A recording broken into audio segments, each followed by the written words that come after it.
The struggle is real, Jojo. The struggle is real.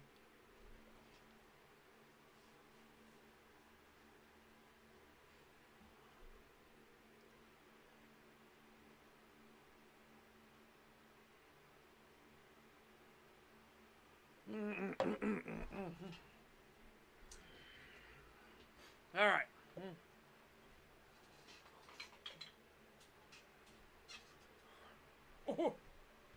Oh, bit my cheek. I hate it. I've been doing that a lot lately. Been very, very rough. Also, I went on my walkies before the stream, so we're not gonna do a preview today. I didn't get too much written, anyways. We're not gonna do a preview today.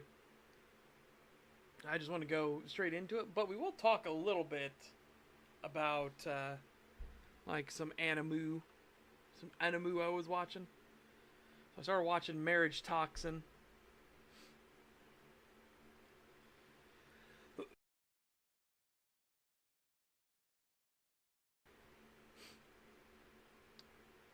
And Marriage Toxin turned out to be it's weird. It's just such a weird, like, I don't know how to put it. The main character is a guy who is the heir apparent to the Poison Clan. And they're known as the Five Great Families. The Poisoners family is one of them. The Beast family, I think, is another one. I'm not positive on it. I gotta go back and rewatch that a bit. But yeah, essentially they all do like different things. Like each clan has a different methodology for assassination, and the point is that they've been like experimenting on their own bloodlines. So like the Poison Clan gets more powerful when poison is pumping through their veins, and the closer they get to death, the stronger they get. So they will inflict non-lethal dosages of poison into themselves, which are incredibly lethal for anyone else that does it. Like, the amounts they use are tiny, but it's enough to kill another person if they try it. And that's just because of the bloodline, right?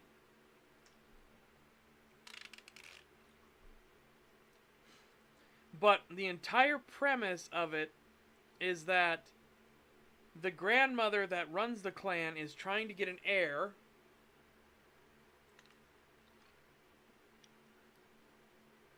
And her grandson, the main character, can't find anyone that actually could tolerate being with him long enough to procreate.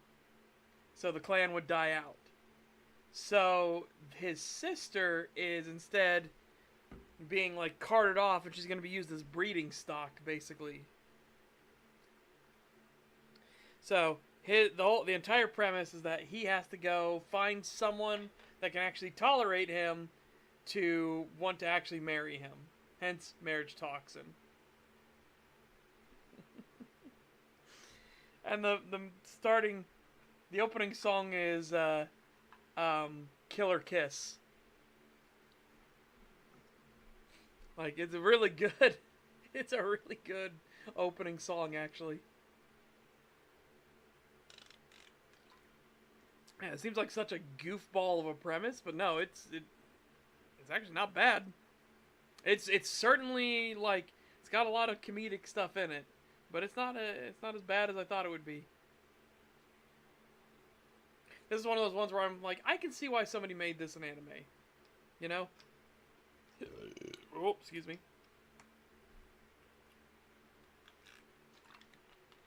Not one of the thousands of others where I'm like, why was this ever created? This is abysmal.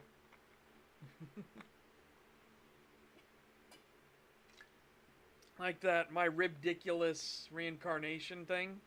Ribdiculous, by the way. Ribdiculous. I could only watch the first episode, and it was I was watching like a train wreck.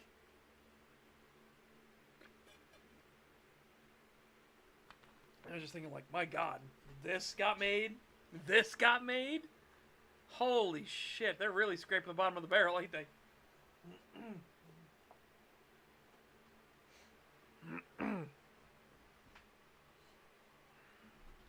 All right. Right.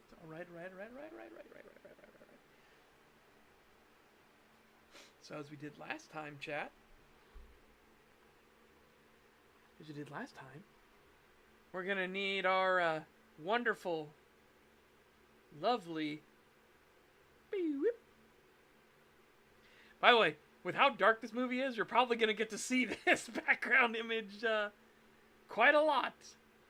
Quite a lot. I wonder if there's a. Hang on. Do I have anything here? No, not that I see or recognize. Nothing changed. I might make that I might do that real quick. Hold on a second. I'm going to set up the hotkey for filter so that I can turn the filter on and off without having to click on OBS to then, do everything.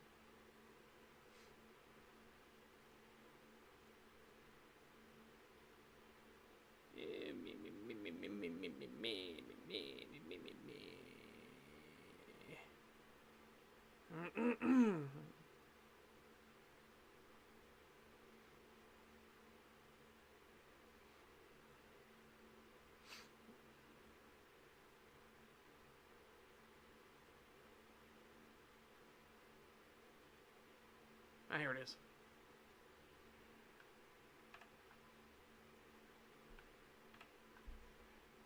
Apply. Okay. Let's see if it worked. Shall we? Beep, whip, beep, whip. Yeah! Alright. So, chat. Last Saturday, or I should say the, previous Saturday, just same thing.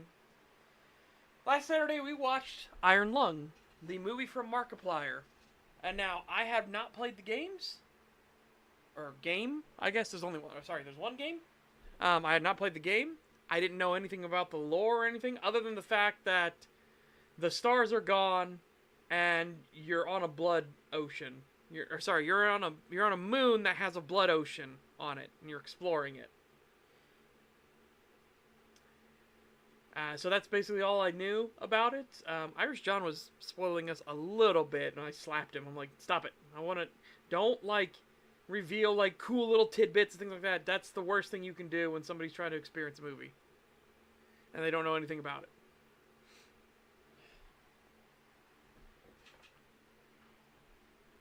it. Yeah. So, overall, I thought the movie was fantastic. I thought it was great. I'm a little confused in parts. You're absolutely going to need subtitles. 1 billion% you're going to need subtitles. Holy shit. The distortion on the voice, especially near the end, is so heavy that it's hard to hear.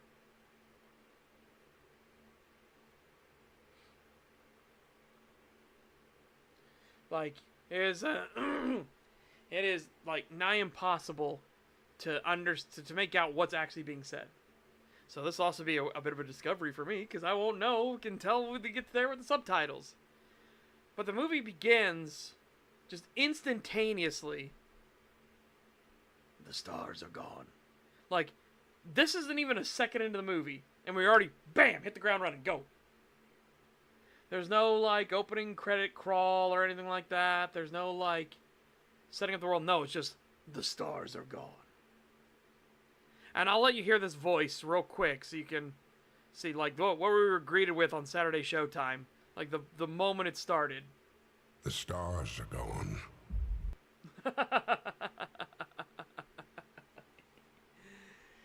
Again, be prepared to see this filter quite heavily. This is a dark movie. But I'll take the filter off in times when I want to point out some things that I found interesting or fascinating, stuff like that. The planets have disappeared.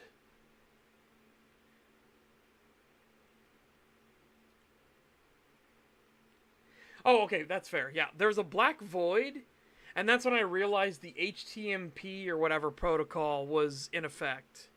So you couldn't see jack of shit, right? You couldn't see anything. And then I realized, and then I switched over to the one that I have the protocol unlocked on instead, so you guys could watch it. Yeah. This is like, again, it's just pure, we're going right into the action, right? We're going right in. There's there's nothing setting it up. It's just this opening narration, and they're dropping SM-13. Well, we find out that it's called SM-13 later, but they're dropping SM-13 down into the blood ocean.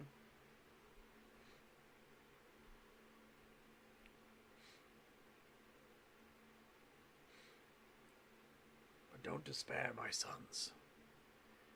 You know that there is more to these moons than meets the eyes. Consolidation. They hide their technology, their people. They won't tell you what they found, but I will. One moon stands apart from the rest, which is... Is it AR-5?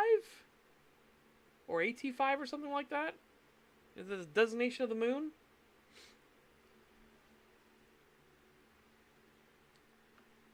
But yeah, it's lots of blood. Lots and lots of blood. Somebody had a good time with the syrup filter. Ah, yes. Mix the vat of syrup. Put the red food dye in the syrup. Oh, I don't know that's how they did it, but that's what it just reminds me of. Like, old movies used to use chocolate syrup for blood. Because it had the consistency, kind of ran like the way blood would. So this is when we get our first look into the submarine itself. And as you can see, like, it's a really good set. And this is what happens when you, like, they have 2 sets, really? They have one, like, little workshop that you can only see through the porthole a little bit. And then, basically the entirety of the movie takes place here inside of SM-13, aka the Iron Lung. Like, so they were able to pour everything they had, budget-wise, into this set. To the point where this set is actually on hydraulics and everything, and I was like, oh my god, you know, that would probably be one of the greatest streams of all time. Somehow program and rig up this set to work with the game Iron Lung, and then play, you know, live stream playing Iron Lung, and as you're going over dips and valleys and things like that, have the thing actually tilting and moving, so like that, like those cockpits do for pilot trainers and stuff like that. I think that'd be really fucking cool. I'd watch that stream. Jesus, that'd be really fucking neat. Granted, I don't know if there's like, if the game has a lot of like intense getting thrown around or moved or stuff like that. So I don't know if the hydraulics suddenly go like, no. Which is what I think would make that stream so interesting. But yeah, I don't know. I don't know. So we're introduced here. We don't know this man's name in the slightest. We just know that he is a convict. Like, that's what it. They just come on and say, like, beginning the descent. Oh. AT-5. Okay, it was AT-5. All right.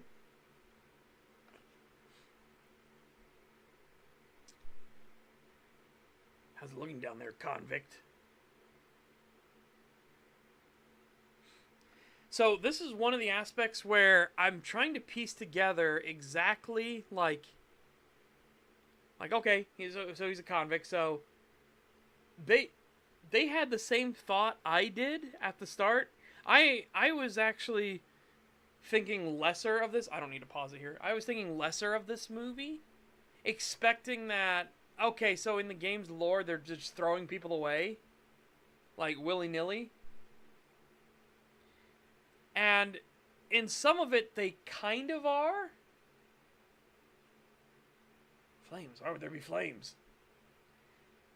But they do at least acknowledge the fact, like, there's too few people left in the entire universe to be so cavalier, so, like, reckless with lives.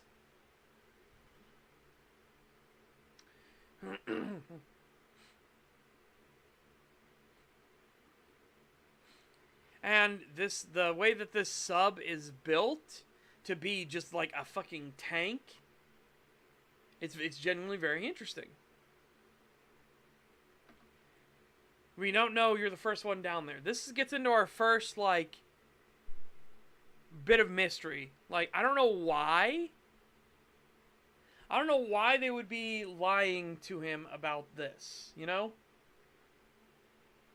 Like, what do you mean I'm the first one down here? And, like, you have a map you're making me use and everything like that.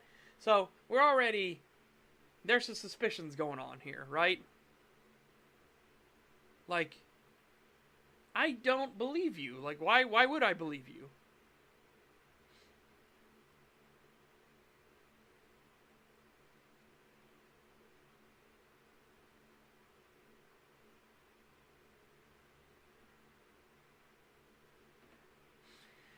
This is also the part where I don't know why he doesn't freak out and, like, scream like there's blood dripping inside.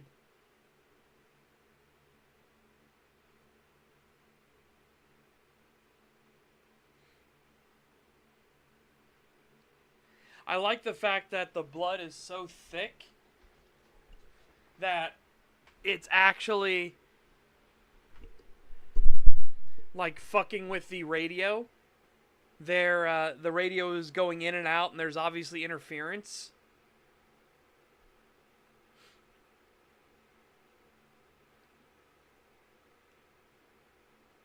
Again, it's such a neat, like, concept and so easy to work with to just have this be one set.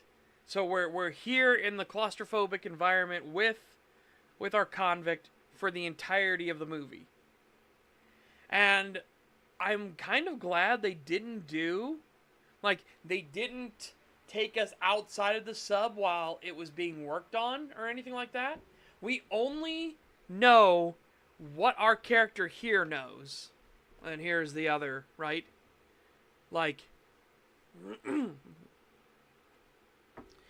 you realize this is one of those things where it's like, okay, so you're talking about prototypes and everything like that, and now here we have, obviously, SM8 was beforehand. Now you've got SM13 here.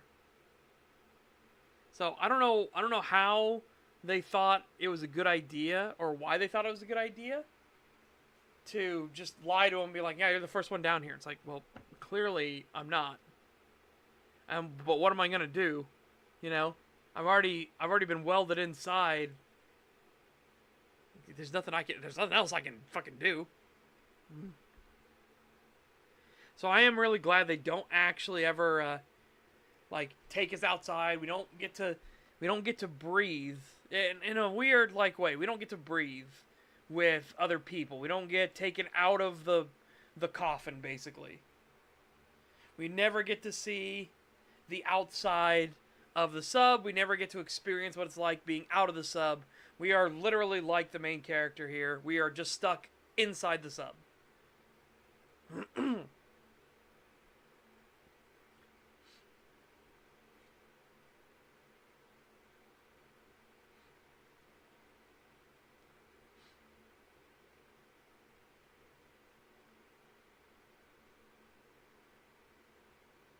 Again, one single piece of paper. Camera. I agree. If the game is putting an emphasis on claustrophobia, the movie should aim for the same feel. And I agree with that. Like, what the game is trying to do, the feelings, the setting of it, should be very important in an adaptation. Don't go the fucking Bethesda route and just retcon in a bunch of bullshit and make up shit and like, oh my god. Oh my god, Fallout is one of the worst adaptations ever created. It boggles my mind that there are people that think it's a good adaptation. It's like, oh my god, you've only ever eaten Bethesda's dog shit, haven't you? You've never had a proper meal in your life. You've always scooped off the droppings that they squeeze from between their cheeks. Ugh.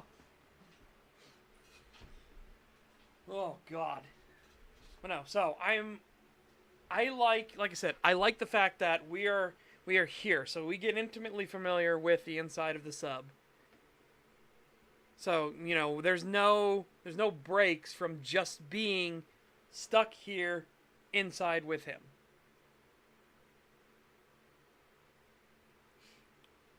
This also gets into a thing that I want to talk about, where this stream might not actually go that long now that I think about it. I want to get into where they get all pissed off at him, and it's like he's literally not at fault for for the incident that happens when he's up in the repair bay.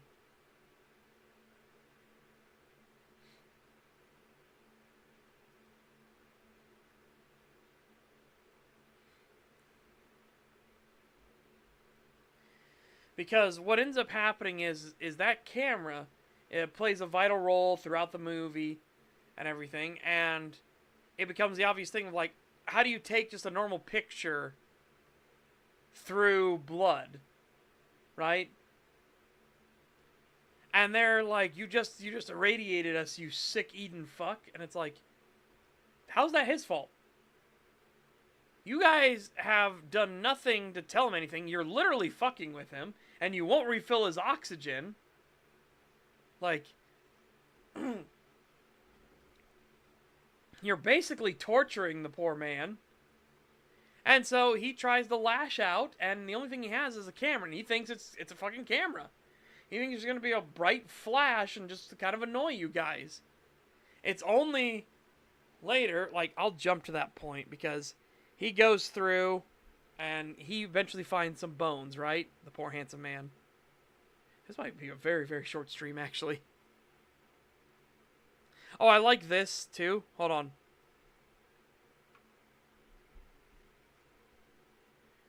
I do genuinely like this.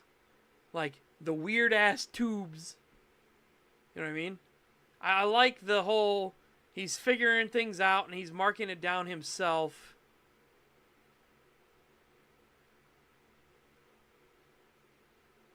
Like, it's neat. Like, I like he's got a little system going for himself.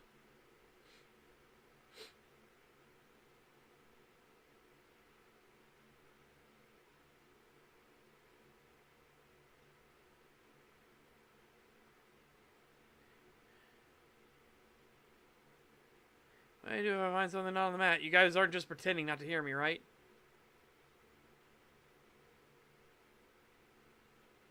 Alright, here is part of, like, first off, Markiplier being a, I don't know if he did it himself or if he had a stunt double do it.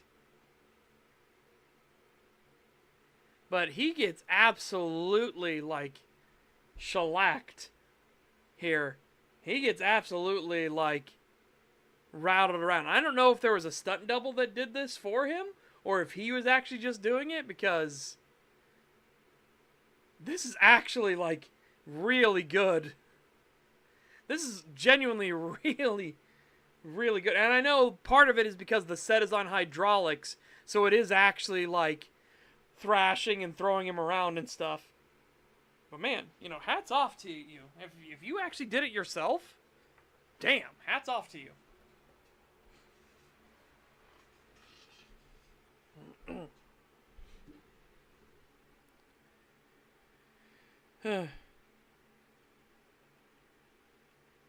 Anyways, the other thing I like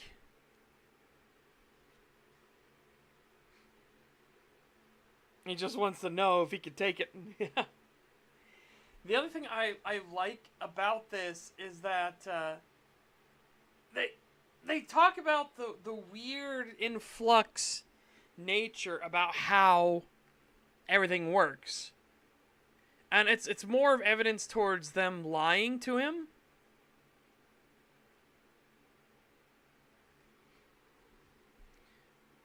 Yeah. He's like he's fucking he's terrified right now. He's like, just throw me back in prison. I'm not doing this.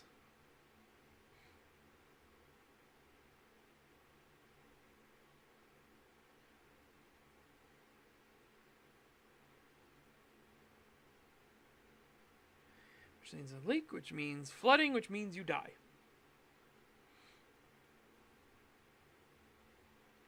Again, I don't know why he doesn't mention that there's blood dripping. Ever. I think it's kind of weird, but you know, it's whatever. But again, part of evidence for like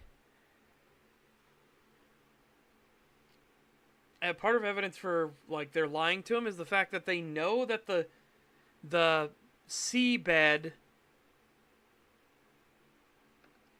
like, that the seabed is not actually solid, it's just congealed blood and gas. Like, okay, how do you know that with certainty enough to say that the entirety of the seabed is that way? You know? You would have had to have had something down here mapping it out already. And if you could do that with enough certainty to make that judgment call, why do you need a person down here? So again, it's just part of more of the evidence of like, yeah, they're obviously lying. I don't know what the purpose of the lie is. He even calls them out like, what's the point of lying?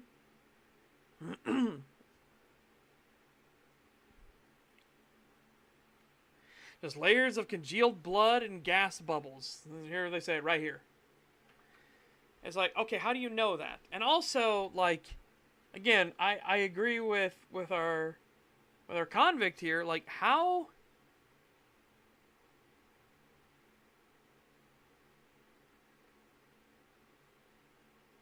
did you find a skeleton? Yeah. It's like I agree with him. Why are you lying? What's the purpose? What's the point of lying about this not being, like, me being the first or anything like that, right? Like, are you just trying to stop me from panicking because it's a death sentence? Like, it seems more like this is just causing more issues. Which, again, the radiation gun.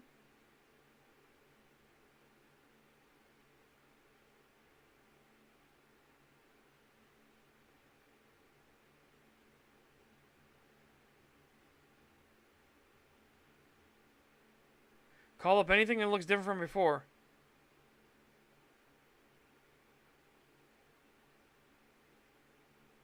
Yeah, and again, there's this so much of this stuff I missed because the it's kind of hard to hear people at times. The radio is not reliable, which is part of the point, right? Basically, like, he can be cut off from any sort of human contact at a moment's notice.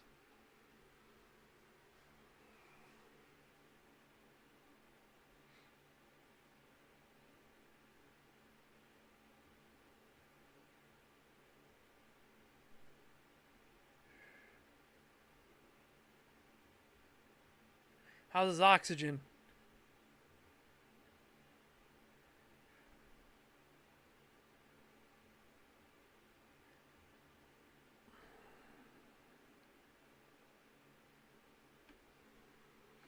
See, and what I like is the fact that they've depowered the submarine entirely, and they're talking about how, like, they're clear now, right?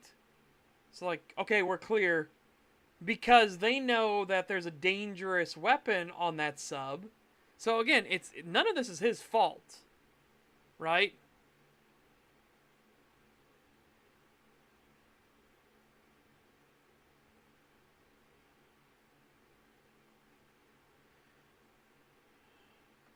I know what condensation... Look, it doesn't matter. Again, he's like, I know what condensation looks like. It's like, that's not what it is.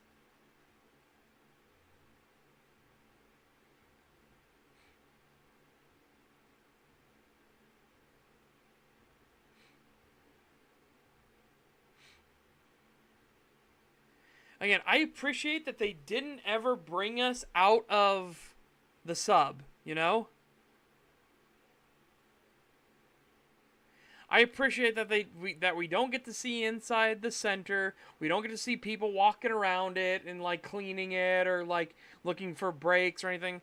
We are totally isolated from everything that's going on. We only do this. Hang on a second. Oh, does he have enough oxygen? No, don't bother. We gotta move fast.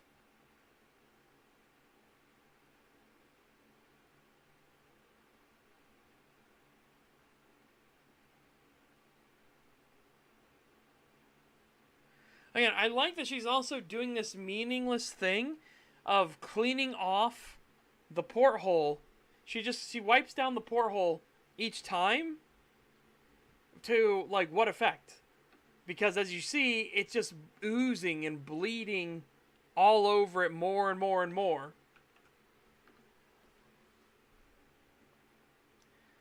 Like I said, you're welded in.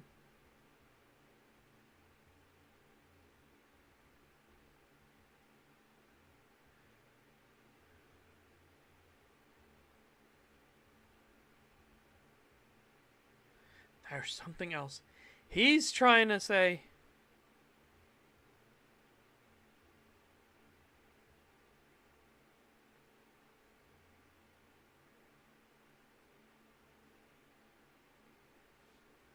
You're all fawning over the skeleton, but you're not hearing me say there's something else. Something alive. Yep. The blood behaves in a very weird way.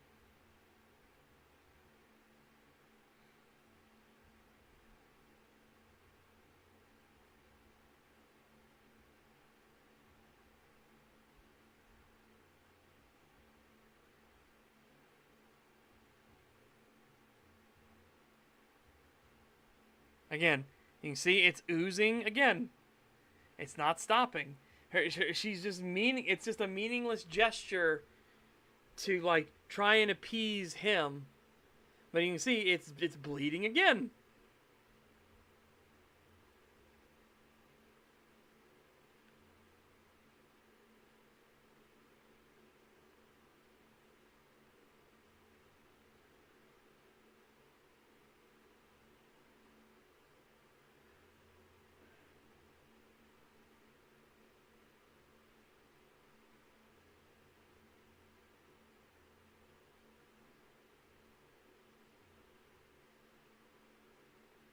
And again, it's the same thing. Like, he's got a point. If this is so important, why aren't you going down there?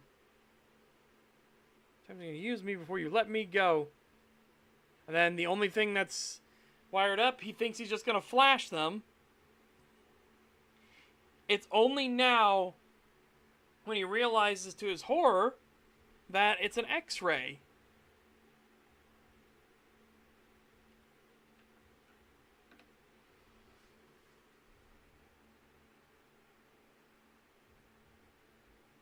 Oh, good, you can hear me.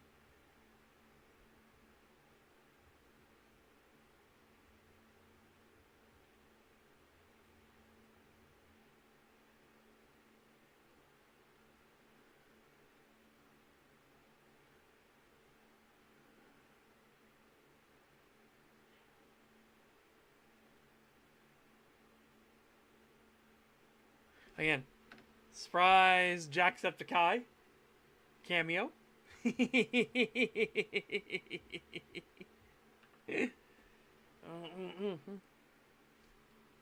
can see his face is already showing radiation burn. And again, he's entirely right. If they had just talked with him, this wouldn't have happened.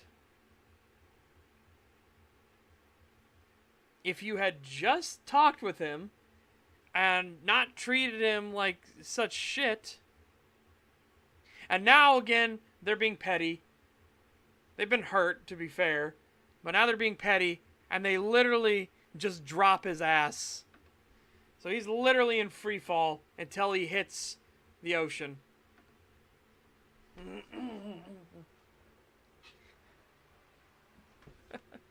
It's like, oh my god.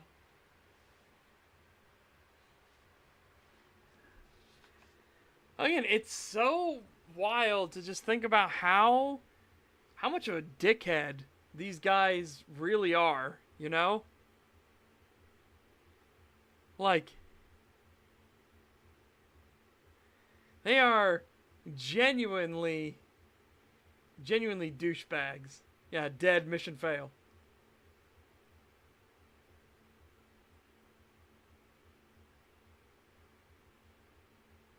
Give me two, it's a kind of fair play after what you did. And it's like, no, it's not. Oh shit, are you still alive?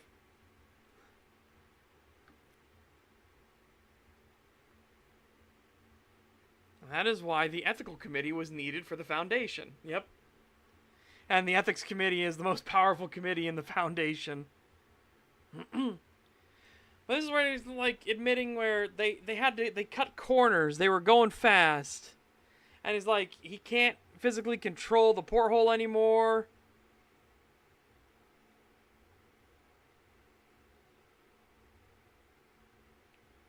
My first order is close the fucking shield. Because again, it can't handle the pressure.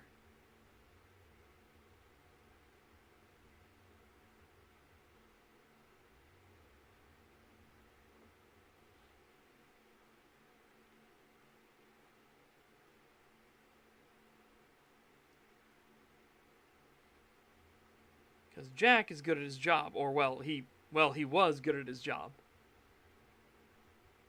You think it was important to tell me that your camera was a radiation gun? Again, and now he's like, that shouldn't have happened. You saw they depowered the sub and everything like that. But again, I must have wired it into the backup battery. And so it's this guy's fault. It's entirely this guy's fault.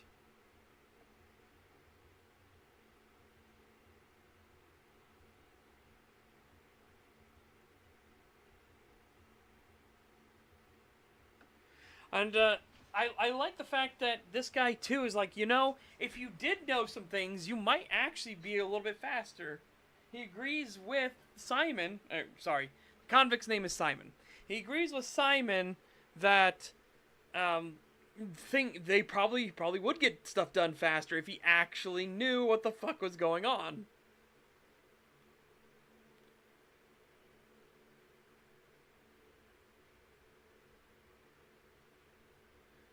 You don't fully buy Eden's bullshit. Yeah. Dogma about the last tree. It's not about the tree. Alright?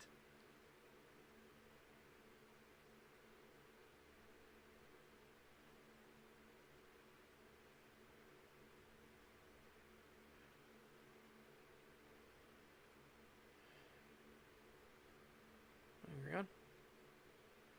How to consolidate stick up her ass since the quiet rapture, but she cares about her crew. More than others, but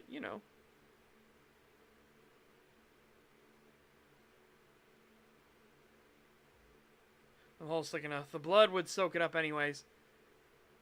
So again, now I don't know if he doesn't know, or if he's just lying.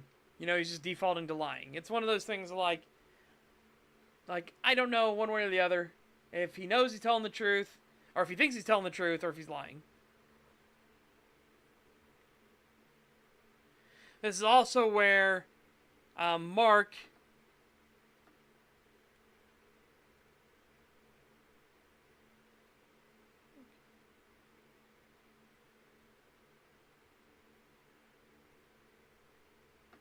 go die down there with the rest of them for all I care. Again, and then he's being cavalier about just killing Edeners. It's very strange. Very, very strange.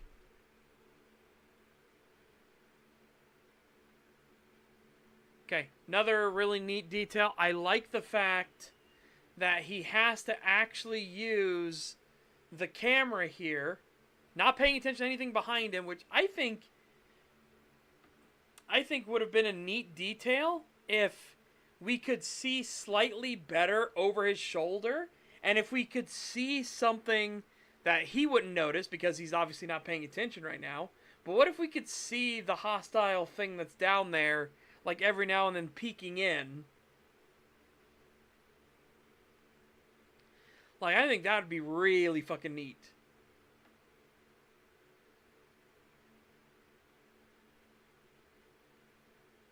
But this is also what kind of blows the whole lid on the conspiracy that he's the first one down here, because obviously someone has made the Eden tattoo. I assume that's what that symbol is, the Eden symbol, and so he's like, oh.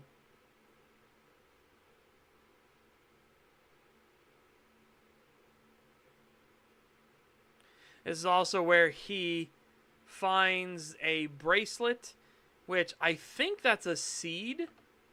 Yeah, looking at it, if we look at it here, stopped. It looks like that's a seedling or a sapling, right? For a tree.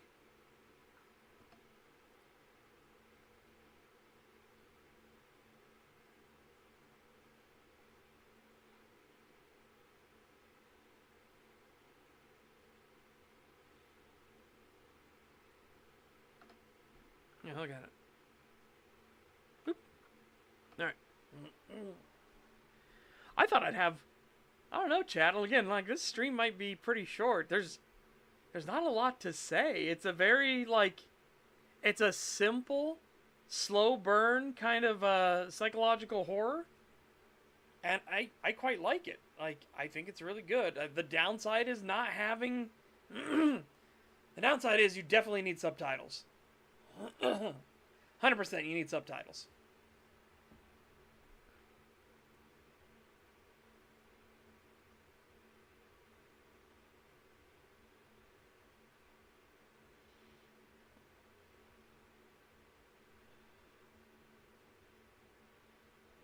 Oh man, where do I have a lot to stuff? Yep, we're discussing Iron Lung right now. We're going through it. And at the moment, he's got his mission here to actually, like, cross the wires, which turns on the computer system. And there's a message that's left for him by one of the other Edeners that was down here before him.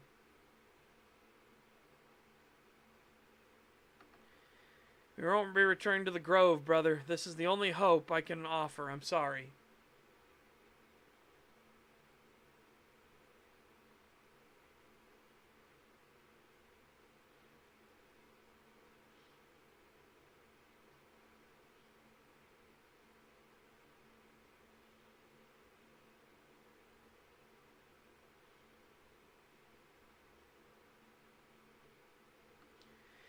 So I like the fact that he's like, hey, this is going to be an execution. They don't want you to return. And clearly, you know, they're hostile towards him. They're very hostile towards him. But it's one of those, like, he's right. Even if they do keep their promise and they let you integrate into this this group, the COI, is the coalition? Anyways, doesn't matter. But even if they let you in the COI, like, what freedom is there? It's the quiet rapture. Everything's fucked. A few dying ships and a sea of dead stars.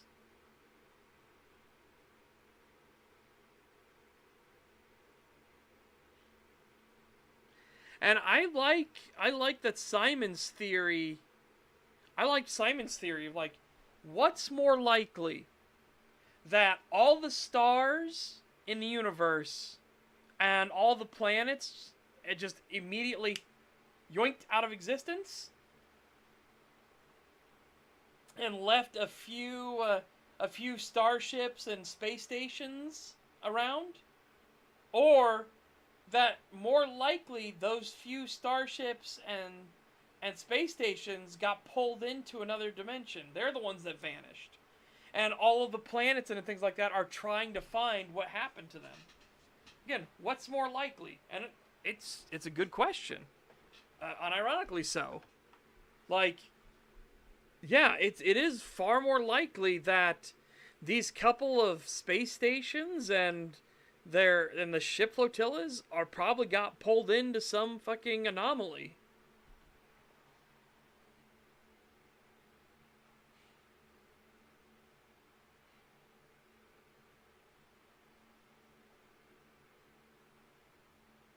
A lot of it though is just because the lore has a lot of holes. You know what I mean?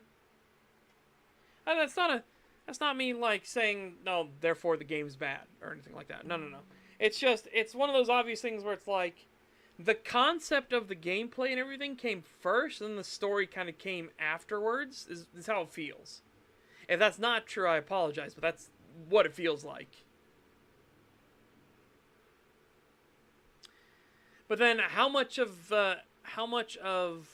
Iron Lung the movie is the exact same as Iron Lung the game as well, right? Like, I haven't played the game or anything like that, but I've heard rumblings that like the game is very much there is no good ending. You're just fucked no matter what. There's no like multiple endings or anything like that. You're gonzo. Game over. That's it. Very bleak. The usual Slavic tradition. Yeah, only one ending. Yeah. So, and I've heard, like I said, it's very bleak. You just get killed. That's it. You just die. That's all I've heard about it. Yeah, play until you get owned by fish. Well, there you go then. So, again, I'm curious if the game's lore has filled in more, or if the movie has filled in more of the gaps in the game's lore. You know what I mean?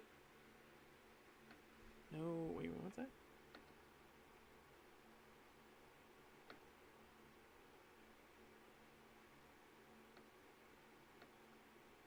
No, no training. What training? No time. Yeah.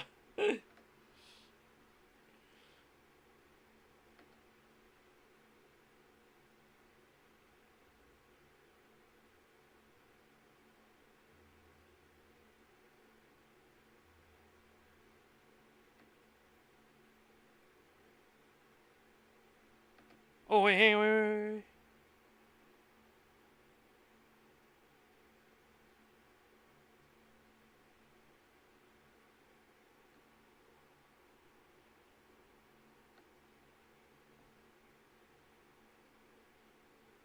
Oh yeah, this is where, because this is buried in the other notes, not in the actual camera notes, where they just say camera. Here it's actually buried the warning, right? Minimum dose of 6,000 millisieverts will cause acute radiation poisoning and death within weeks of initial exposure. Do not stand in front of or around the camera while it is powered. Upon activation, the camera discharges 7,400 millisieverts of radiation per ignition.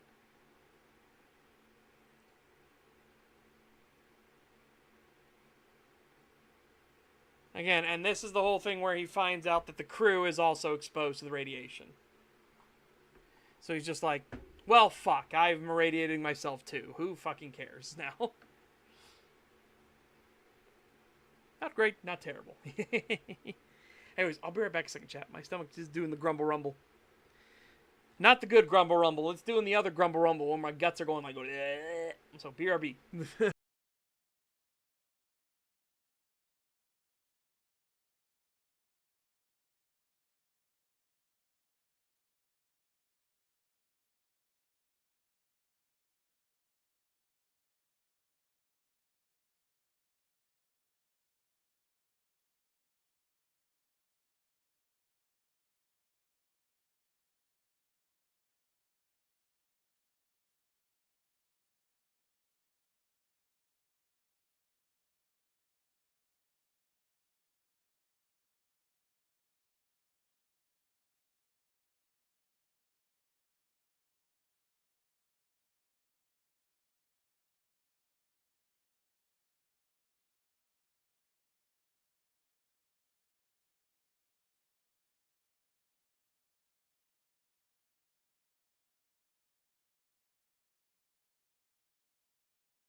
Okay, I'm back chatting. I'm sorry. All right.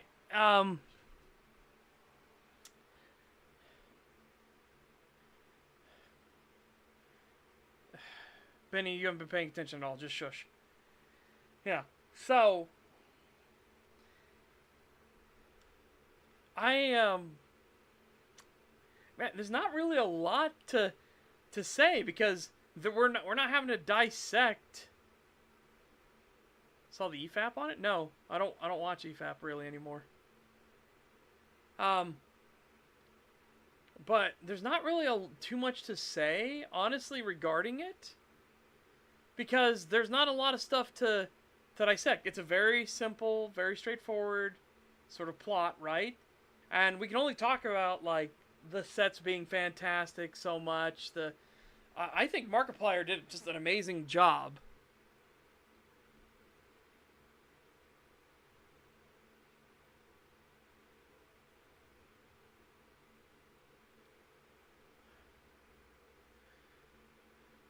Oh well, this is gonna sound made up.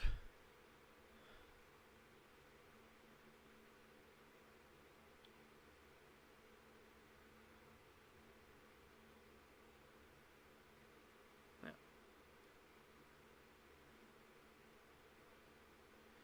No, that's what I mean. There's not really any like actual contrivances, and again, I don't know the game's lore or anything like that.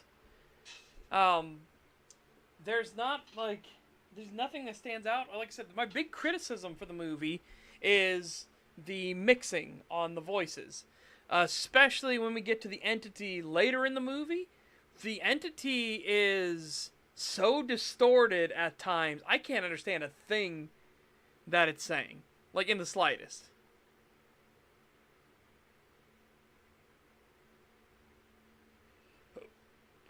Mm-hmm.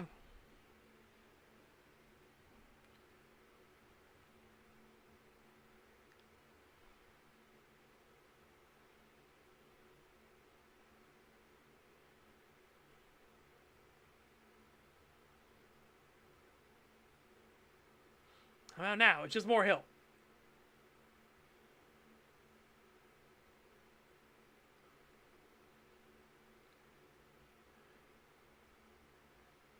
Yes, it feels unintentional. That's 100%. I think it feels unintentional because he is carrying on the conversation with the entity later, but the entity's voice is so distorted that you can barely make out what it is. And there's a lot of these moments where a lot of the like vocal static and noise and things like that, like it's a very tense and atmospheric movie, 100%. But there's a lot of it where that tension, that atmosphere, it kind of like plays over the voices, so it's hard to hear and understand what they're actually saying. Also, I like the fact that he's getting more and more frustrated with how hot it is in the submarine. Like, God, it's hot in here. And part of that is because of carbon dioxide, right? Like, part of it, his body is just constantly giving off heat. There's obviously no scrubber in here. He eventually will call that out later, too. Like, why would they bother putting a scrubber in this fucking submarine? Right?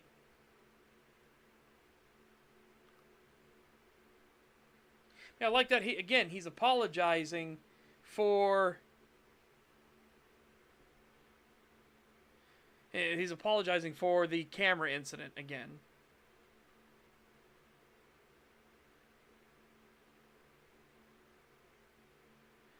The other poor bastards he left down here. The first one we've sent down. What's the point of lying to me? Hmm?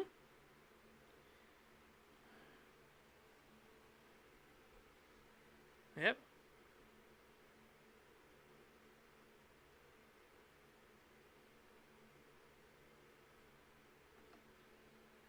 Yeah. And again, it's because it's for the same reason. Like, most people don't think about it. They're just thinking like, oh, it's a metal thing in water. It just must be cold, right? It's like, no. Again, because you have a built-in furnace. The human body is expelling heat from it. That's what sweat is. Sweat is whisking heat away from your body. You are trying to self-regulate. So as you're releasing that heat in, there is nothing that is scrubbing out the carbon dioxide. Carbon dioxide holds heat better, both hot and cold. And so, you are just making things like hotter and hotter and hotter over time. There's nothing that's filtering it out. There's nothing that's cooling stuff down. That's the, if there was one thing, like, I don't know the functionality of the submarine in and of itself, right? Like, a lot of these tubes and pipes just seem artificial, and that's because, to be fair, they were, right? They are completely artificial. They don't do anything of actual import. They're just there for the aesthetic. But if that is true, like, in-universe, because as I said, he knows there's no way they put a CO2 scrubber in here. There's no way they have a recycler system or anything like that. And we see that there's not, like, a water system in here at all. He has a single bottle of water. That's it. And it's in the cabinet. But you can look at this, see? Like, you see all these pipes and tubes and everything like that, and it becomes like, what is it doing? Right? It could be makeshift reinforcement. These are pipes. These aren't reinforcements. These are just random pipes everywhere. Right? For the wiring and stuff you would actually need to do to make this submarine operational, this stuff isn't necessary. Especially because now we know it's like a death sub.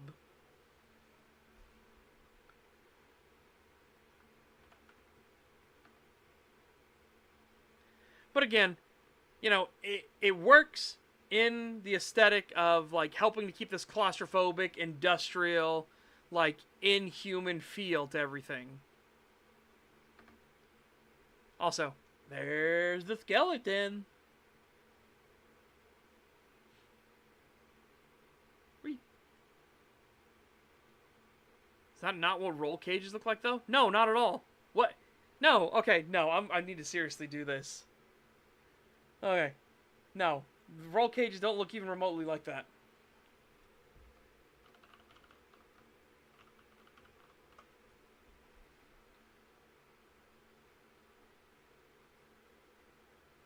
So I'm going to show you, this is a pretty good diagram.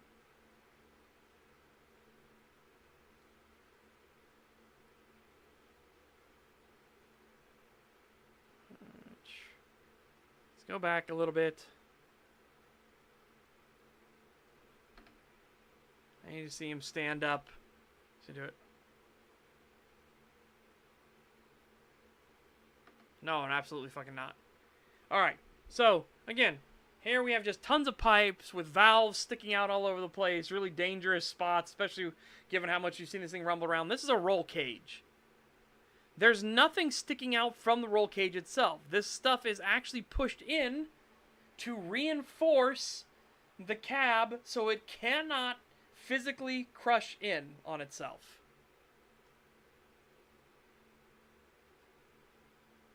Yeah, those are absolutely not roll cages. They are just random pipes with valves sticking out.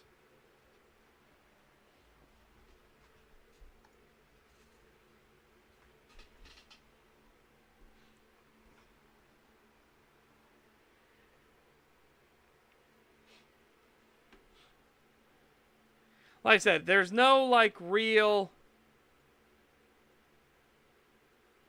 reason for why this is the way it is, other than the fact that it's aesthetic, right? It's pure aesthetics, which again is fine. In universe, though, I would question why you need these things, especially since you don't have oxygen recycling, you're not doing, like, carbon scrubbing or anything like that. Why do you have all of these things, all of these pipes just everywhere? Like, I get it's ramshackle, but you'd think you'd want less of this piping here, and you would put it under the floor, because we know he's got a crawl space. He goes into the crawl space where a lot of the stuff actually is. No, we know that's not true, Anti-Boy Scout, because this is not the same submarine. The initial submarine, the SM-8, did have them. These submarines that they made afterwards are just like expendable throwaway things. You know what I mean?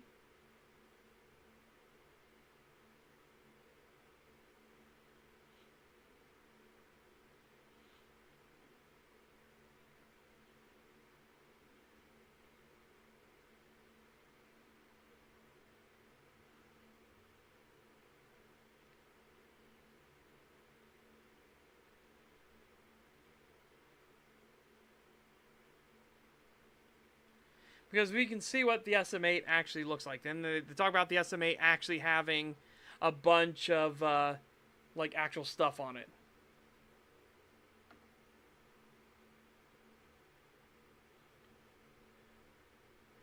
Again, if this was like water system, submarines have these pipes stuff like that because they are working for the ballast systems. They are doing water filtering. They are oxygen. Like they were doing carbon scrubbing and stuff like that. That's why you would have a bunch of these pipes. It's for all the like hydraulic systems and fluids and like waste management. You need these things in an actual sub, right? No, I haven't seen Backrooms. Here though, none of that's needed. There's no bathroom in here. There's no toilets or sink. There's no water system. There's no filtration going on.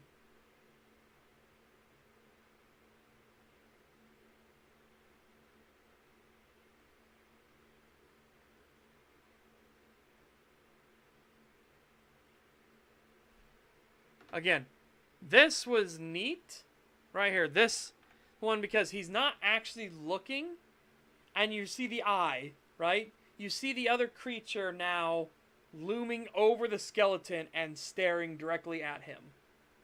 Staring directly at the sub.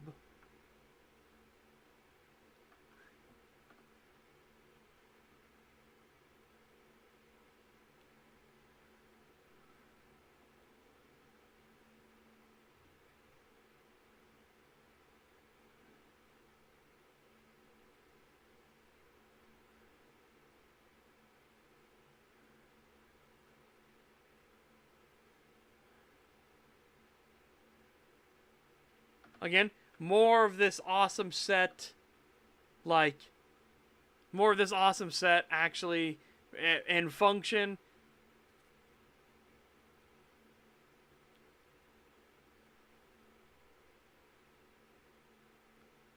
Ugh!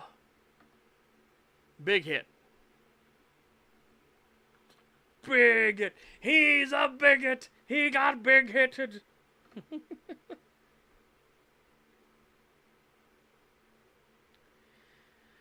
No, no, it's not. It's not to do that. Again, this is a slow burn. I don't mind slow burn movies. It's much more of a psychological Lovecraftian horror experience. When shit hits the fan, like later on in the movie, and it gets real, it goes quick. It's no longer restrained. Like that's when we start getting into body horror and like terrible nightmares and like just dreams of just awfulness everywhere. Like part of it is because he's given carbon monoxide poisoning, but also as we find out, the fucking entity is fucking with his brain.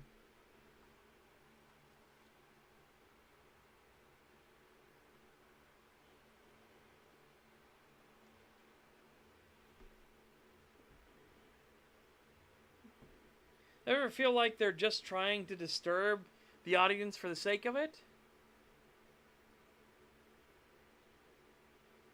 Not for the sake of it, no. The body horror and everything that's going to come later on, it definitely feels like that's what it's building up towards. Especially when you get into how freaky like the entity looks and everything like that, and the fact that he's in an ocean of blood and they know it's human blood. and stuff. Like, this entire ocean is made of human blood.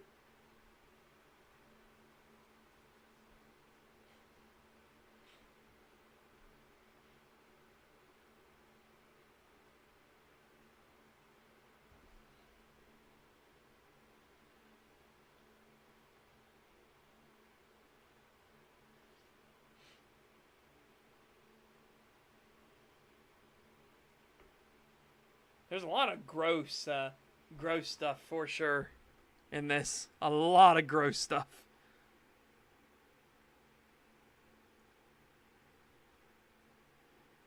Now here's where he finally finds the water, and he drinks it all down because he's like, "Oh my god, I had water," and then the light source on the life jacket is water powered, which is what it should be, right?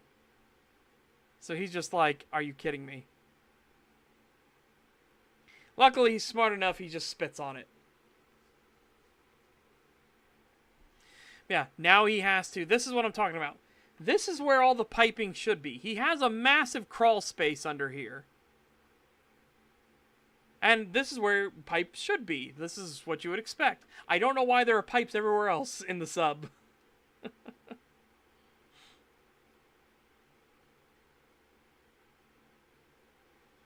Oh...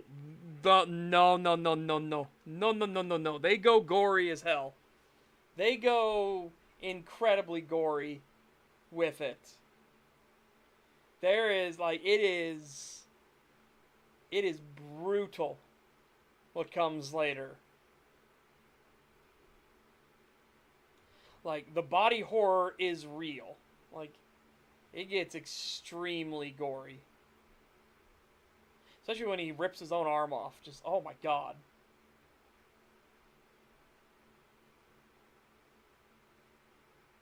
Yeah. Have you not seen the movie? No, it's not packing tape. What it is that's that medical tape, right?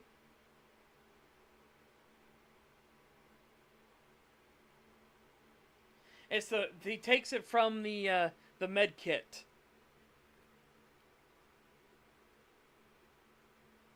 What I also like here, I actually like the fact that he crawls all the way into the sub, all the way to the top, and he finds the black box.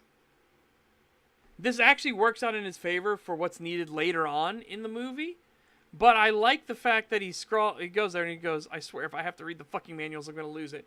And then he starts crawling back and realizes that the people were actually nice when they designed this sub. The emergency turn on, or the way to reboot the engine is at the very start of this crawl space. It's not all the way up towards the fucking cockpit. There, right there. Hold on. Right there.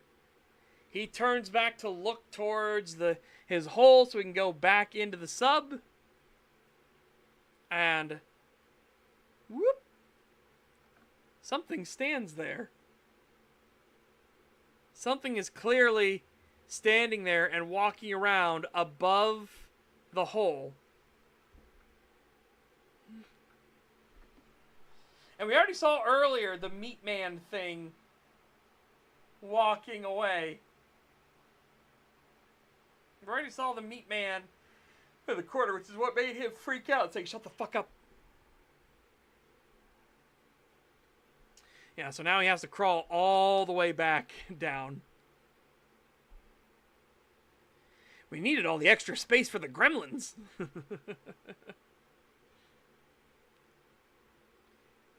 Yeah, and here's where he finds the engine restart, emergency engine restart, and like what I like is that these are manual restarts where you're literally pumping it. You're giving electrical charge because you're trying to build up the voltage needed to kick it, right? That's what the old cranks used to be on old cars, and this is what you find on some like industrial generators where you have a manual lever you crank a few times because you're building up a charge in the system to try to kick it to flip it over and start the combustion. So he's sitting here, he's just pumping away. And it's a meaty, chunky, like, listen to this sound. Listen to this sound.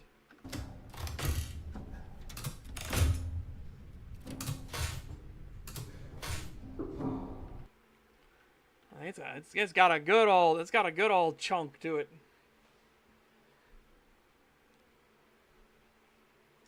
And again, so he's pumping and pumping and pumping to try to build up enough voltage within the system, and then gives it a shot. Chunk. Voila! Combustion begins.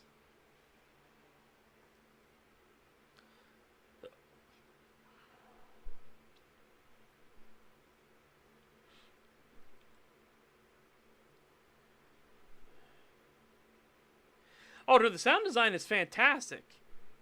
That's the thing. And this is also where he realized that the tape has been, like, the tape wasn't sturdy enough to hold up to the button pushing on it, so it kicked it right off of the button.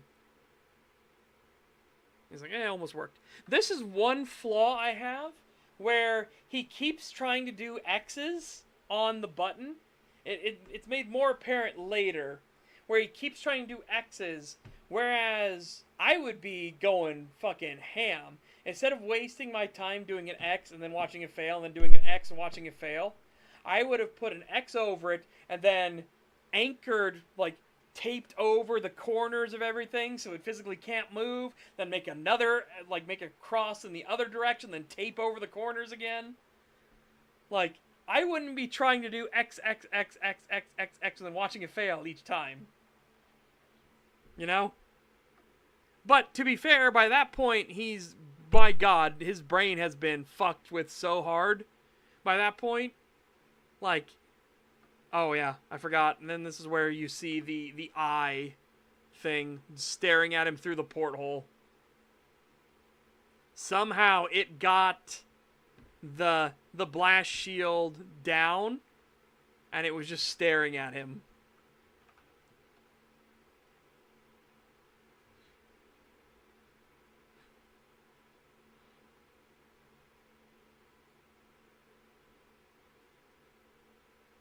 Hold breach, hold breach, hold breach, and the crack starts going up the glass. It's thick glass, but you are at the bottom of an ocean of blood, and blood is thicker than water. The amount of pressure that has to be being exerted right now is unreal. You are about to experience an Ocean Gate situation. You better fucking hurry your ass up. So he does. The moment he realizes it, like, it takes him a second as his brain is processing, like, what the fuck? He runs over, immediately starts shutting the blast shield, and just in fucking time, too. Because right as the blast shield is about to close, he's in full panic mode. Right as it closes, it cracks. Psst. Right across his face. He got stupidly lucky.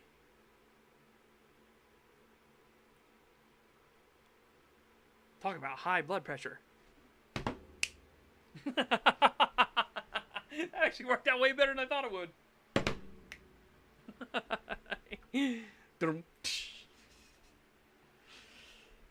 Congrats, you now have Super AIDS. Oh my god, yes. Again, the body horror. Holy shit. Also, in a neat motif, I like that the crack is a tree. When we look at the crack itself,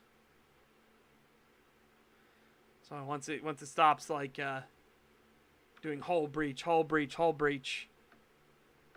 I need to turn off that so you can kind of see it. It's kind of hard from this angle, but you see that the crack is like a tree. This is good, like, foreshadowing to everything that's coming, right? That's really fucking neat. And it fits in with the whole Eden thing, because we see the tree over and over again, and them talking about it, and Eden believes in the grove. And they all take saplings from the tree to try to, like, make a new tree. So, yeah, it's interesting. At least I think that's why they take all the seeds. But yeah, no, it sets up for what's going on later. Oh yeah, and then, as if he couldn't get worse, fire, hole breach, fire, hole breach. And he just turns around and looks, and he's just like, are you fucking kidding me?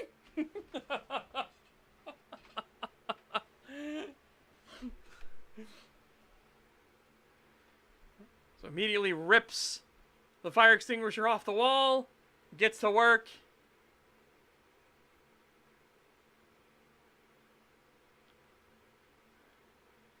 Whew. And then the system is just back to constantly telling him, hole breach, hole breach, hole breach, hole breach. It's like, thanks, don't need to know that now. You can shut the fuck up now. And again, yeah, shut the fuck up! Smashes it. Get it to finally shut its mouth.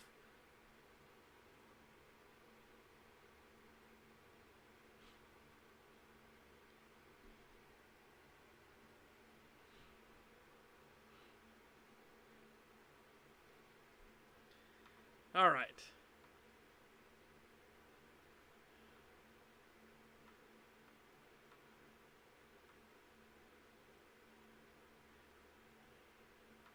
Yeah, here's part of it. He has to use the gauze to help treat his wounds. Because now he's got some lovely bruises and things. He sees the alcohol. It's 75% alcohol. You know, not amazing levels, but that would help, you know, sanitize a wound. He looks at the alcohol, and he's just like, fuck it. Fuck it, I'm gonna down this bitch.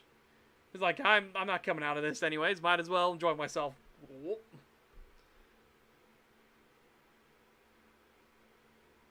It's a good thing he didn't use actual, like, anesthetic alcohol. 100%. Holy shit.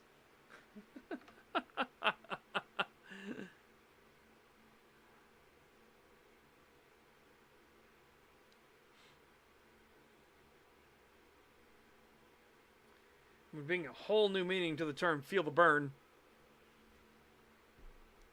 There are people that actually have done that, though. They're so alcoholic, and they want that buzz so bad, they've actually tried drinking antiseptic alcohol.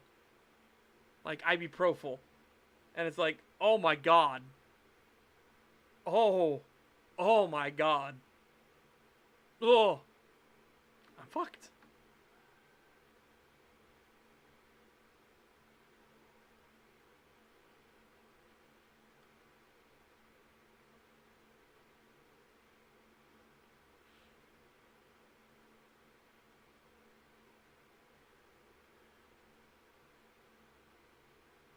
Yeah, so now he gets a good idea. He's going to actually make his own custom-made map to give him an accurate detailing of, like, where he actually is in the ocean right now, in the Blood Ocean. Because he is way off the map. And so now he just has to figure out, like, okay, what's a wall? Which way are the walls facing? Where are we going? Like, what is my facing? What's my heading?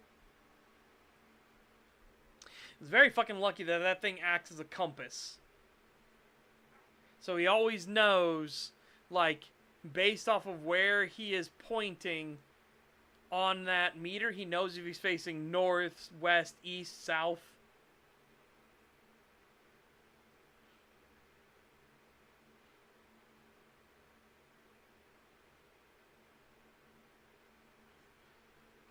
Drops the pin because yeah.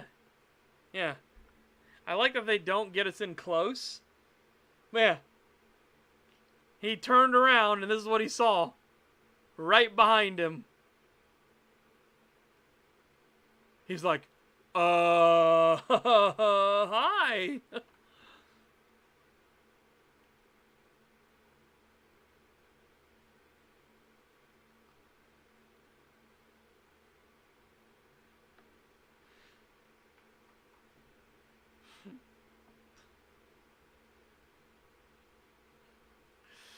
Oh, God. Oh, God. Ugh.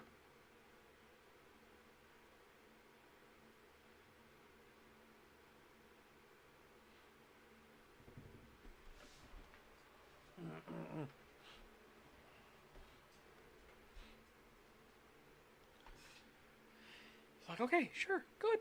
Good, it's backing away from him. Yeah.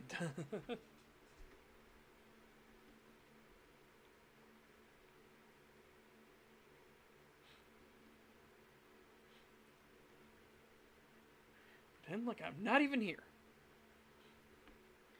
So this now gets into our series of events where he's desperately trying to navigate this god awful, like, under ocean maze. He's in a deep cave somewhere. And again, this is what I mean. Like, damn it. Hate that I did that. I don't like why. I don't know why he's still trying with the X's. You know what I mean?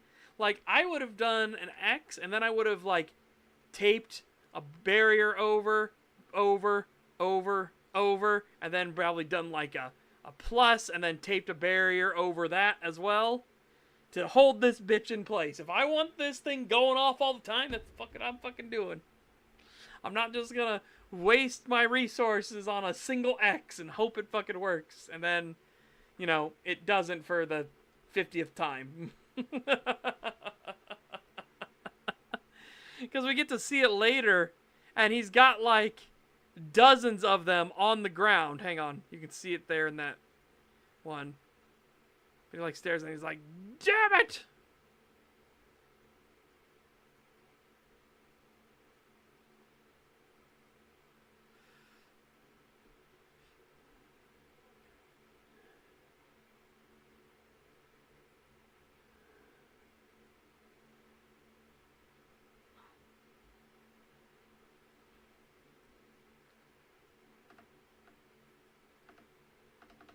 Alright, right here.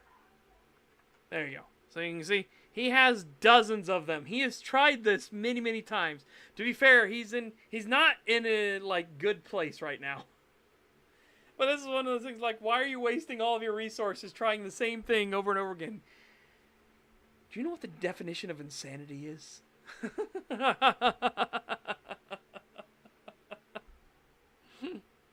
that. Look at that pile. Look how many times he's tried this. It's like, stop. Stop making X's. You need to reinforce it beyond that.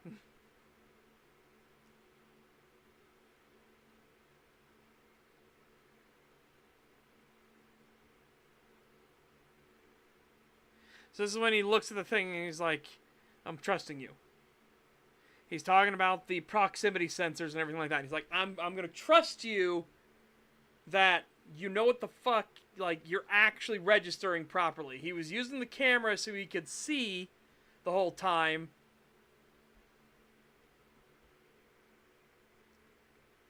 Yeah, he wants to make entirely sure that he's safe.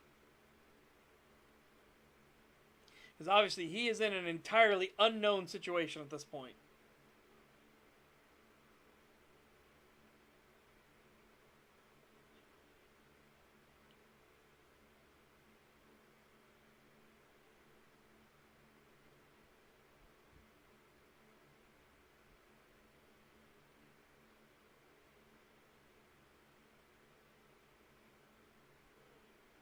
I also like that he gets clever and starts using, like, bits of notebooks and things like that to keep the thing going so that he can properly map all of this out.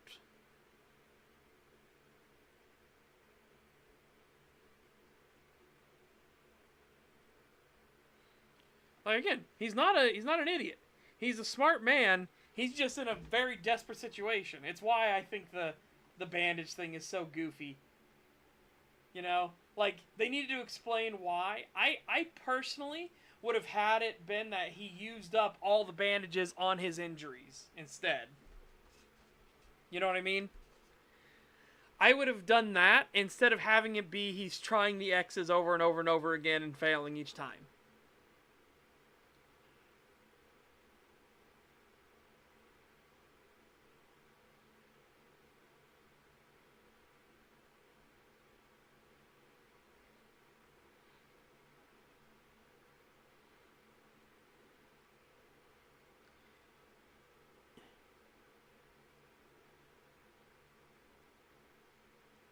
Fucking aliens. Alien site.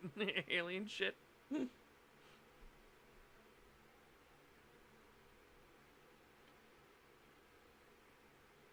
Yeah, so now he's trying to line himself up perfectly to get through the alien sphincter.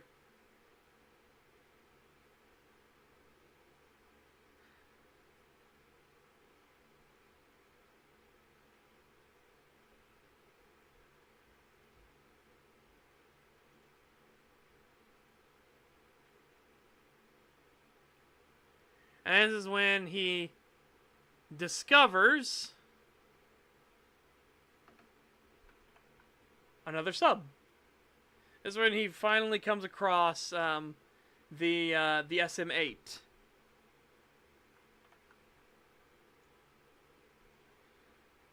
What? Backs off of it, gets another clearer picture, and you can see SM-8 on the side of it, and then it's been totally ripped open. Like, just torn completely open.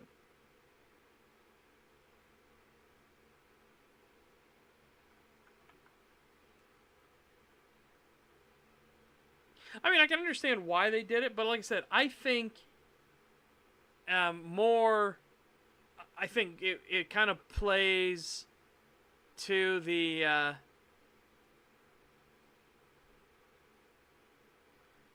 to more of the logic of the situation if he actually used it up all trying to protect himself, right? Like, he had to make that judgment call, and so he sacrificed himself. He sacrificed his ability to see the entire thing so that he could actually, like, keep himself alive, or, you know, tend to his injuries, his wounds.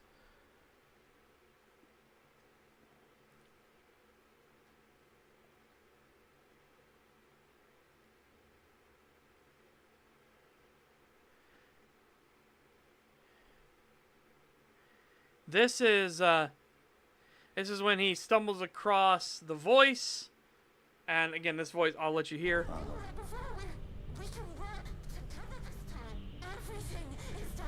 It's a very distorted voice. Think you just stuck down there too?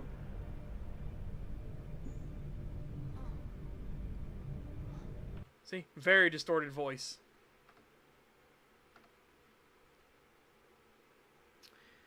So yeah, having these subtitles is fucking great. Oh my god.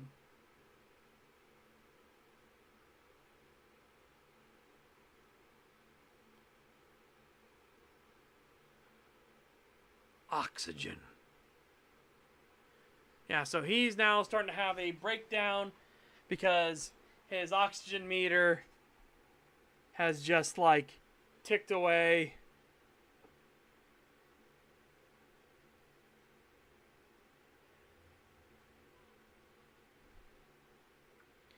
He's got 1 bar left, and now he's just kind of, like,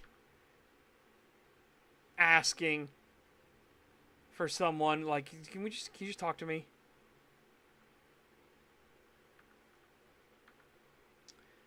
So he's just talking and talking to this voice, to the people talking to him, or the person talking to him through the radio system, and they're basically like, they're trying to survive as well. They're, like, asking for things. He's like, he knows a way through here, and it's go to the light. And so, yeah, the thing is, they're like, would you give up everything just to survive? And he's like, yeah. It's like, I started with nothing. I've got nothing. Never had anything to begin with. Might as well. So they give him coordinates, -116, 520. And then he goes to go see the answer. You'll see the answer together. They're calling to us. And this is when he realized, is like, I never gave you my name. He checks on the wire is not connected. The thing has been talking to him the entire time. Yep, and it's like, alright, take a picture. The answer is right there. This is where we see the light.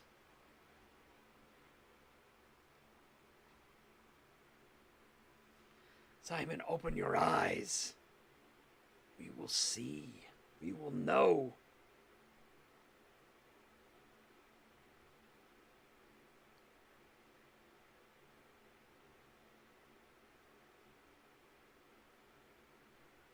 And that's when this weird, freaky shit happens. Where he's like... He's getting rumbled around, and then all of a sudden the tree... Or the crack in the glass that looks like a tree glows and bzzz. Just right through. Yeetus deleting shit as it goes.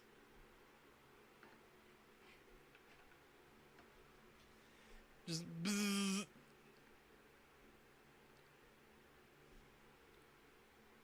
I see you.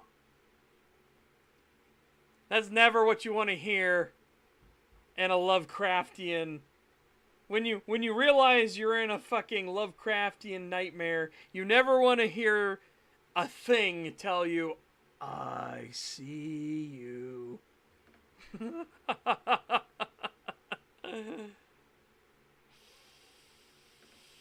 And there he turns and looks and sees the eye staring at him.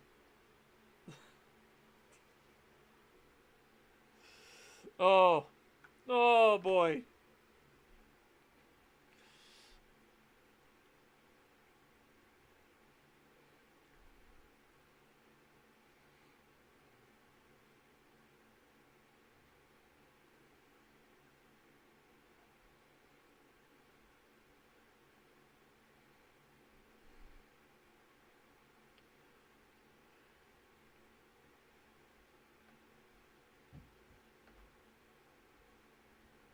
And then this is apparently the entity talking to him, and you can see it's like teeth and its mouth and its eyes and nose and everything.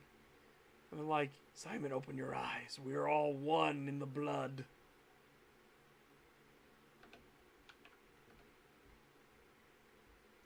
Very freaky deaky, as you can imagine. He's having himself a not great time. The sapling is like weighing him down, apparently. And he looks up to see this thing staring at him.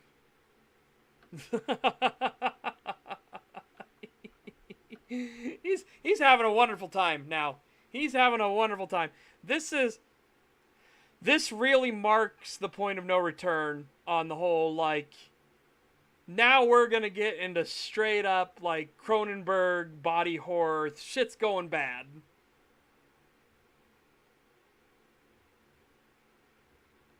What I like about it, too, is that he vomits up nothing but blood, and then you can see, I'm a little in the way, but you can see the eye is staring at him through his own blood that he vomited it up.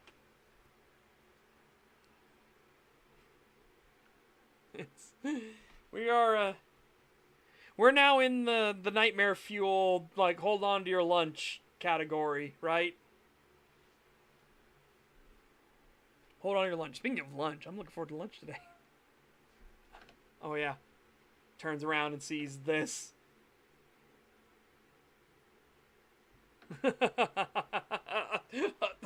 Hi. Oh, hi! You're the captain of the ship now? Yeah, that's good. Glad you got a promotion. Oh, fuck.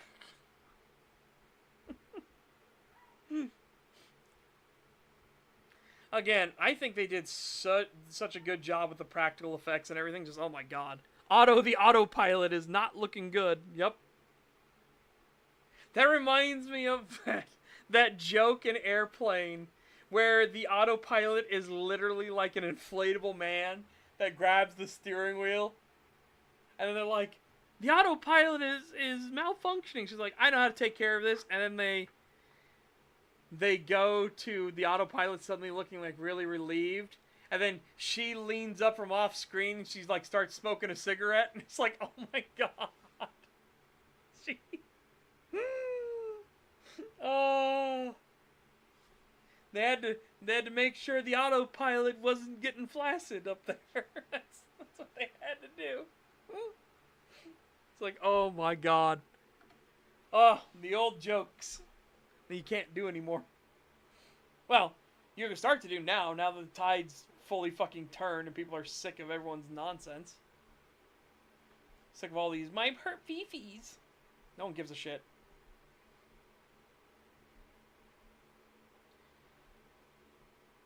Mm-hmm. The emergency inflation tube located at the waist under the belt. Yep.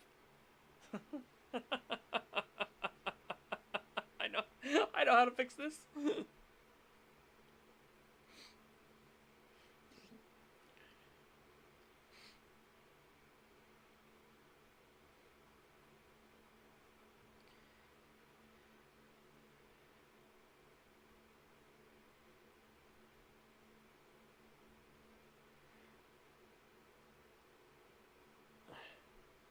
This is when the captain of the ship is like,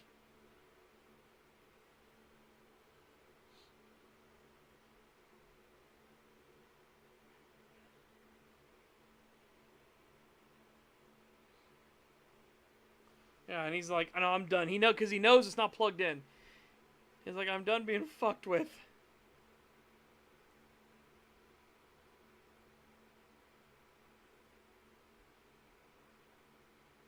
You know how you survived. What?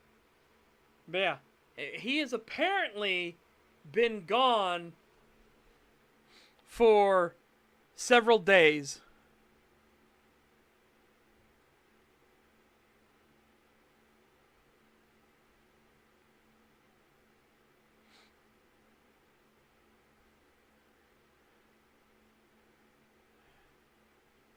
He blasts us with radiation. No. Can't be talking to me. He pulls up the cord because he thinks it's not connected. It's still wired up. It's fully connected. So that entire sequence he had with it being disconnected was all in his head.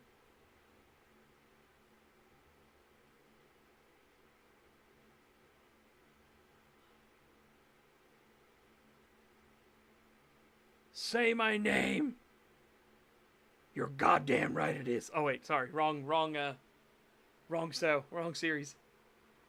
And again, they didn't even bother getting his name because they didn't want to form an attachment to him, right? But this also confirms that it's not the entity, because the entity knows who he is immediately. So her saying that, like, you don't even know my name, they didn't give a shit about him at the slightest. They didn't give a single solitary fuck.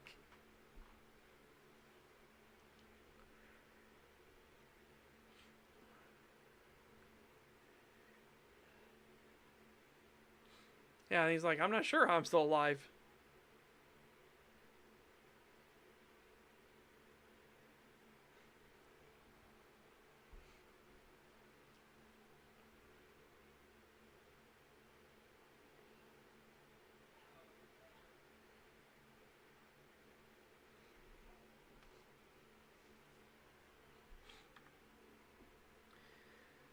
Yeah, so this is where he asks to be, like, brought back and everything. They basically tell him that it's not going to happen. He's like, I think I've done enough.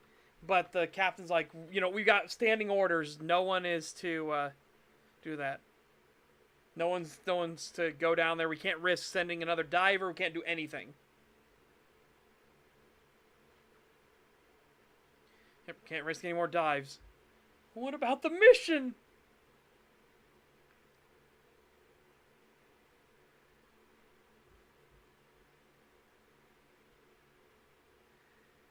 I don't. Again, that's too much theory crafting. I think that the entity wants him to make the choice. Like, the entity wants him to make the choice. Because we know the entity didn't fully merge with the Iron Lung. And that's because of what happens at the end. When the fish attacks. It's almost like the metal is breathing. Like some sort of iron lung, yeah. But I think the blood in and of itself, I think the fish is just a thing. The fish is an entity, right? It is the entity we hear. And I believe the fish is the old crew of the SM-8. We see that the blood, like...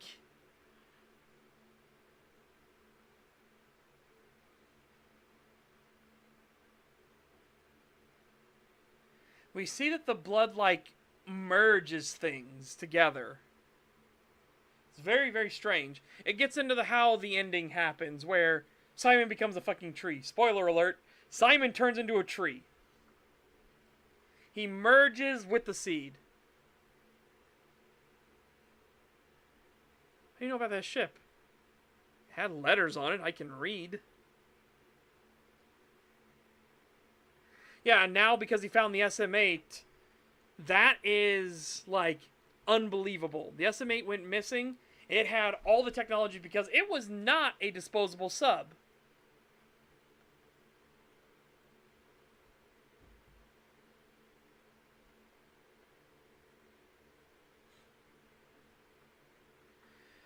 Yeah, so if he can get all of the data from the SM-8, they're like, okay, we'll do it.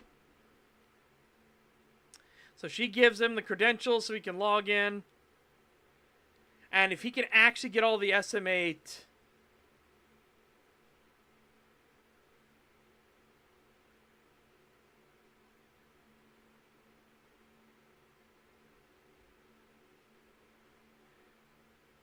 Consolidation can wallow in their secrets. We must bear these burdens, these hardships. Yeah, now he's being fucked with.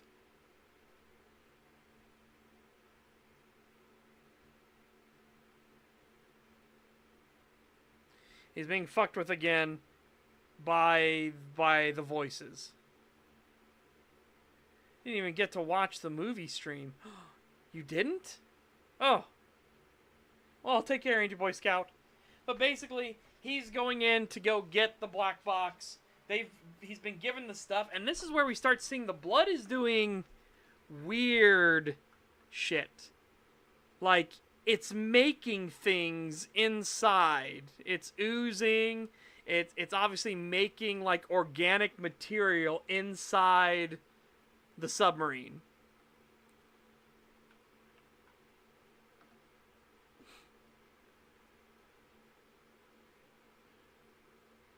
Yep, all the blood is human blood. The blood, it's us.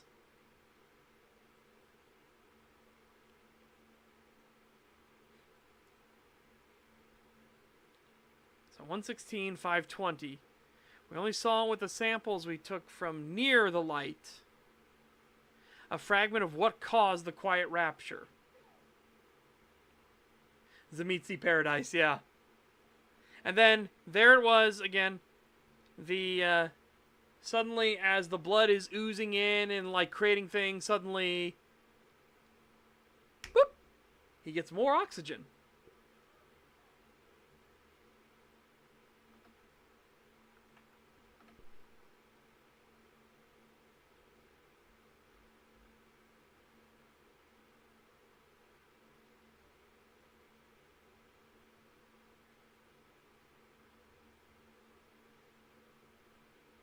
The light was meant for us, please. But yeah, now, so the submarine is slowly filling up with blood. And he's obviously, like, freaking out. He hears the SMA crew, like, vomiting and everything like that and dying. This is also when he notices the growths on the camera, which are activating the camera over and over again on their own.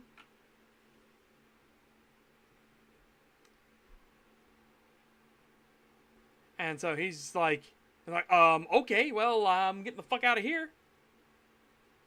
He also notices that the controls all have blood all over them. There's blood oozing onto the panels and everything. It's dripping from the ceiling.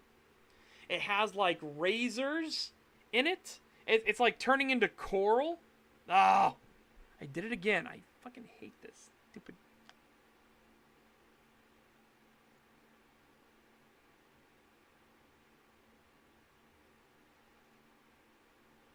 How do I close this tab? Here, I want to close this. Close. Okay, there we go. So I can stop doing that on accident. All right. So it's like making coral, but it's like razor sharp coral everywhere.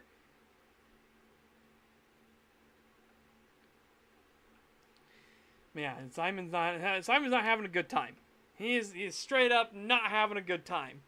And the worst part is that they keep showing us that it's oozing blood down and it's going through the grating on the floor. Again, this is subtle foreshadowing for what we know is coming.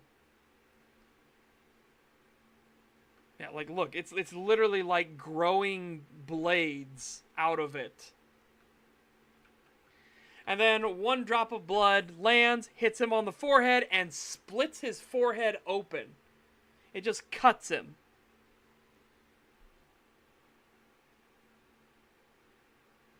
There's also where we get to see the nastiness as he pulls the bandaging up. I won't show you guys this unredacted. It's gross. It's gross as shit. As he's looking at his injuries and they're forming pustules and like spines and things like that. There's obviously like scales forming on his hands and stuff. I won't show you without the stuff that's kind of masking it a bit, okay? I promise you, chat, you don't have to see it. It's gross. It is gross, though.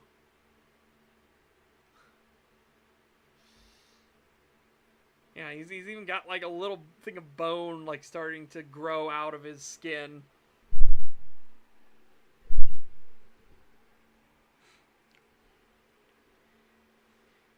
You gotta get me out of here. Did you get it? Shut up and listen to me. Get something on the crawl space. Trust me on this. You need to keep safe.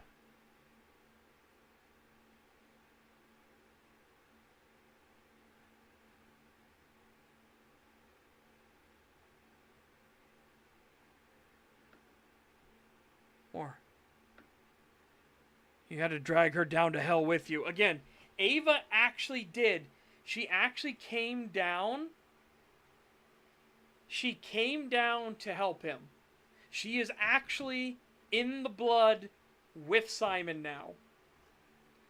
But she's realizing that she's being attacked. The entity is saying, like, this is the part of the stuff you couldn't hear. Like, here, listen to this. This is what we're talking about when we talk about the mixing on this, right? I just went through hell to get this. You know what I said?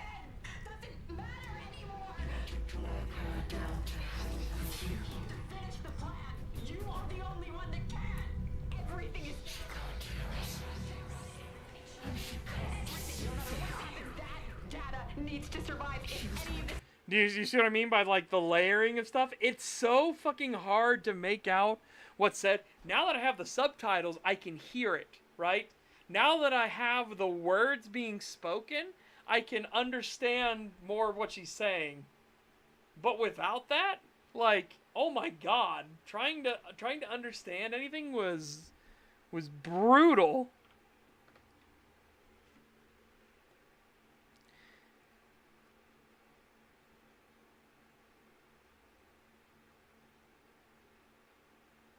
You can still redeem yourself. Destroy the data. Tell her the SM8 is lost. Please tell me you have it. And then again, it's showing that the entity is consuming the SM8 now, destroying it for good. Oh wait, no, actually no, this is her. I think this is Ava's sub.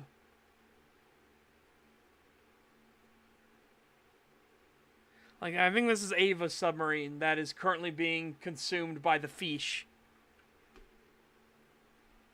No one can be allowed to see the light again.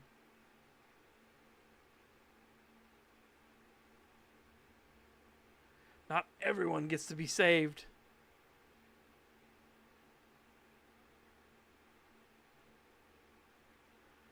So please listen to me.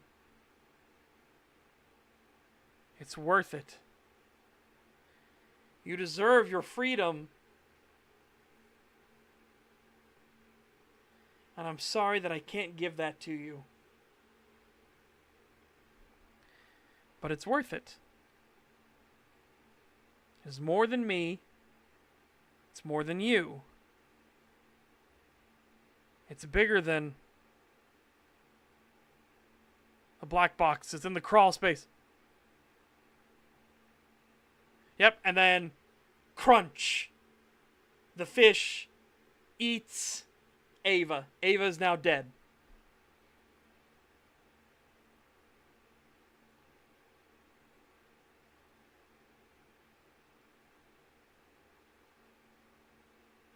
Her blood is on your hands.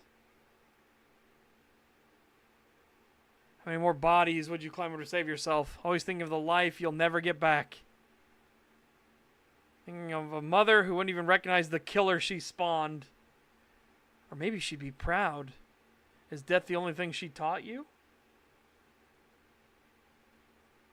Half measured, half committed.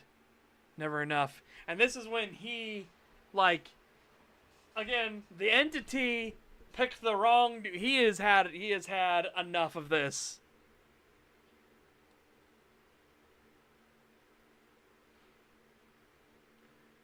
Like, this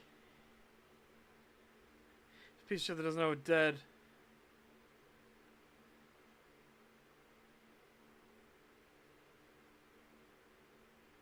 This madness ends with you.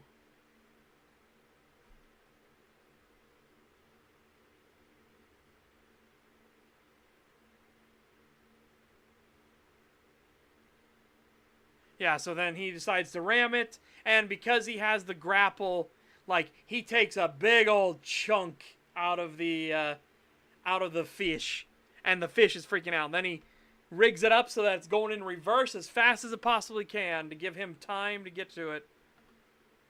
But then, as we saw with the blood all leaking through the grating and everything, it is a sea of blood down in the compartment too. So he's literally going to have to swim through the blood to get to the black box. But now he's fully committed. He is fully committed to the idea of actually doing something for the others. Again, as cheesy as it sounds, this is his for those that come after moment, right? He is fully committed now. He is going to get that black box, and he's going to get it out and get it to safety. There's no way he's going to survive. He's fucked. He knows he's fucked.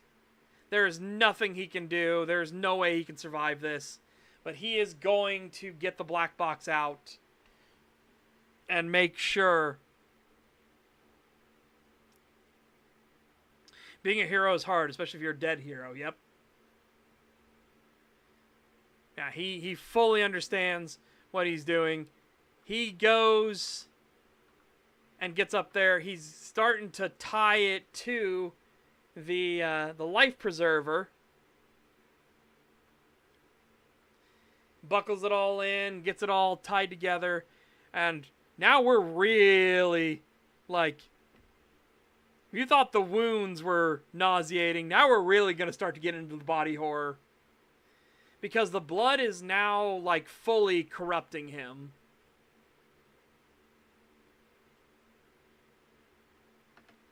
Yeah, he put his hand on a pipe for support, and the blood, like, shot into him like razor blades. And he's now, it's like growing into him. Now he's literally hanging from just the blood tendrils going through his own veins and everything. He is in quite a lot of pain.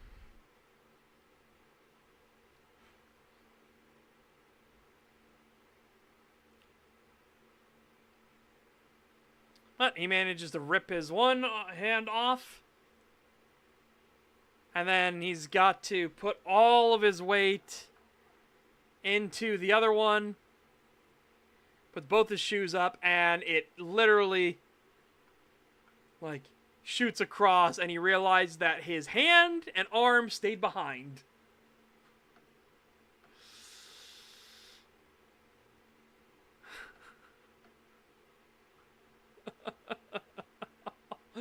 Ow. Owie, owie, owie.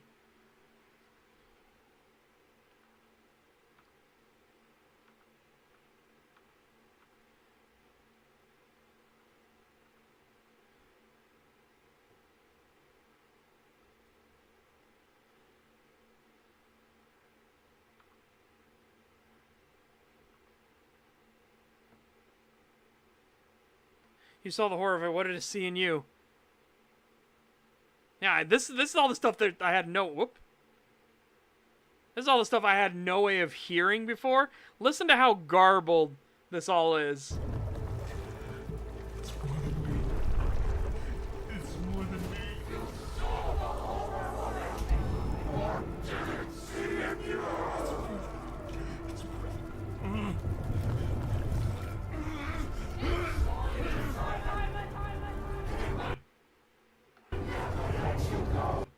Yeah. So, again, like, the fish is trying to stop more people seeing the light for some reason. Which is weird because the fish kind of, like, brought it over there to begin with, but now it's trying to stop it. But now Simon is fully, like...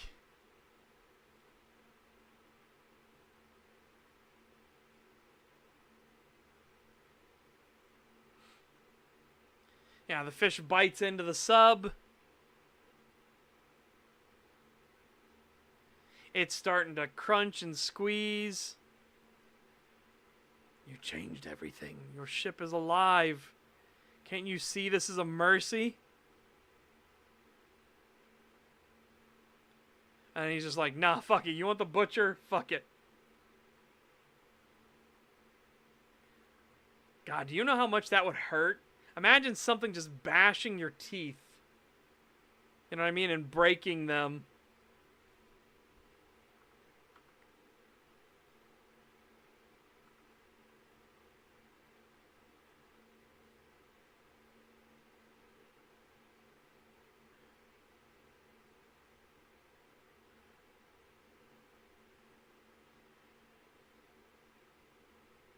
Again, he starts fusing with the blood, and then the sapling reacts to the blood because it cracks open. And then it fuses with Simon. Simon becomes a tree. He starts becoming a tree, and he rips the fish apart. Like, literally, just, like, branches rip through. You can see the teeth go flying everywhere as the branches of this blood tree that is now Simon just, woof, erupts. So, in a way, he fulfilled Eden's prophecy that one of them would become the seedbed for a new tree. And he literally becomes the seedbed for a new tree. It's in the bottom of AT5 Blood Ocean.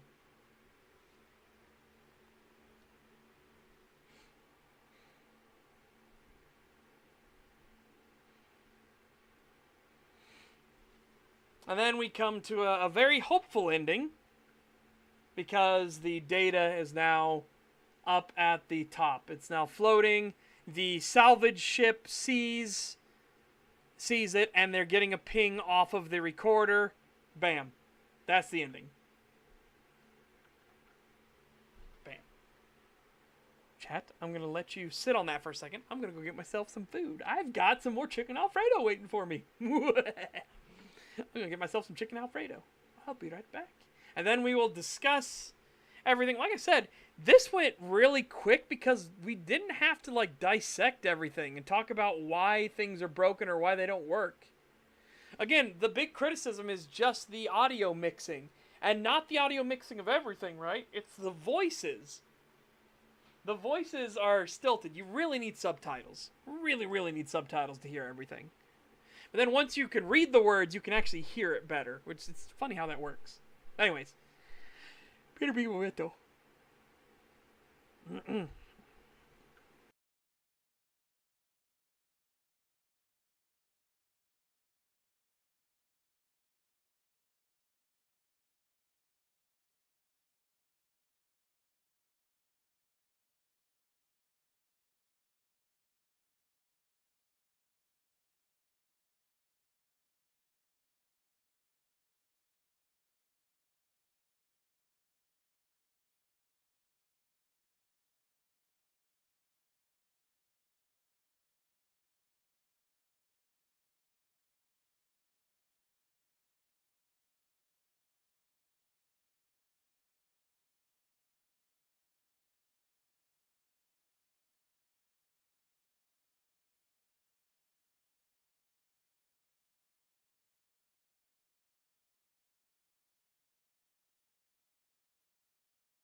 Yeah, that's the truth of the matter. It's because it was a really straightforward movie.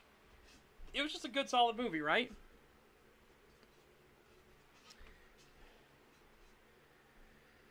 Yeah, it's why the long man bad arguments suck. It takes 0 time for me to smash a plate. It takes time to clean up the mess. Exactly. There wasn't stuff where I had to cross-reference and things like. The only real criticism I have is his little, like, making X's to hold the button. Like, he clearly did it, like, 9 or 10 times. It's like, let me tell you the definition of insanity. But other than that, like, I would have had it be he wasted all of the resources on his bandaging for his wounds. That's what I would have done. Because it does seem silly that he's trying the same thing over and over and over again, and it fails every time, and then, like, he tries it again anyways.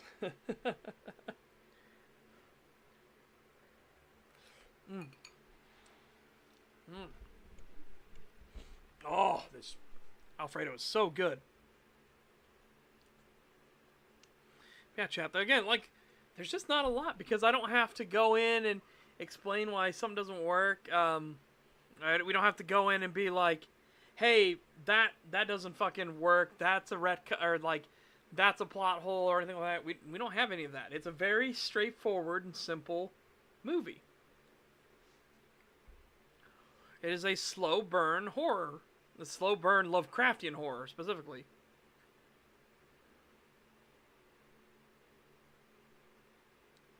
That ending credits scene where he finally escapes the blood ocean and curls up in Ryan Gosling's arms was peak. Oh my god. The comments trolling the shit. Oh. Comment trolling. Alright. Yeah, like I said, I didn't think we'd, like, I figured it wasn't going to be a long stream, but yeah, it is funny. Which is nice. Modern blockbusters have gotten so complex in a desperate bid for being epic. It's because they're engaging in the fallacy of sophistry, right? Where the more sophisticated something is, clearly it's superior. Like, that only works if you pull it off. You know what I mean? It's only sophisticated if you actually thoroughly think it through and pull it off. It's that whole thing of, like, keep it simple, stupid. Yeah, sure, fine. That's not a rule, though. And it's that whole thing of, like, what's more impressive? The Rabbit and the Hare or a Game of Thrones? Right? A Song of Ice and Fire. It's like, yeah, the keep it simple, stupid is the Rabbit and the Hare. The Song of Ice and Fire, the very first book, A Game of Thrones, is very intricate, very detailed, very complex, with different motivations and moving parts. What is the more, like, what would you hold up as the more, like, took more effort? What took more talent and everything to do? What is more, like, laudable for its efforts and for it making sense, having a clear logic all throughout it, and doesn't contradict itself, it doesn't have any errors or mistakes in it. It is what it is. That's what it is. The problem that they have now is that, oh, people want dark and complex and edgy characters and stuff like that. They don't understand that. No, they want the actual, like, complexity. They don't want your pseudo bullshit of, let me tell you about my dark and disturbing childhood. I actually love that more stuff is, like, making fun of that sort of thing. Even in Den of the Arctic Wolf, when the warlock started talking about how, like, she started going into her dark, like, backstory about how, like, the dwarves, like, she did all this because the dwarves killed her family and, you know, blah-de-blah-de-blah. And to the point where the Gravar, the old blackguard who is now possessed by a Grim, he is like, so why the fuck are you killing all of us? We aren't dwarves, you know? He's like, really? And then Alex takes it a step further. He doesn't listen to a single word she says and cuts her fucking head off. He's just like, Boom. It's like, I don't give a fuck. Everybody has their reasons. Oh, boo-hoo. The dwarves killed my family. Oh, boo-hoo. Like smiling friends in the episode with the frowning friends. Yeah.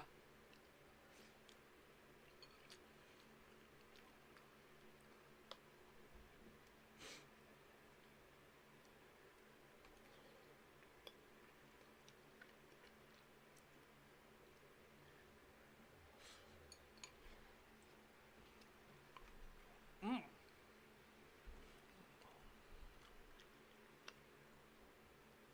Oh my god. God, this Alfredo is so fucking good. Yeah, it's the same thing. Everybody has their reasons. That doesn't excuse or justify things. It's not like Steven Universe is like my go-to example, where they have a genocidal monster, and it's okay, guys. She said she's sorry. No, that doesn't fucking work. No.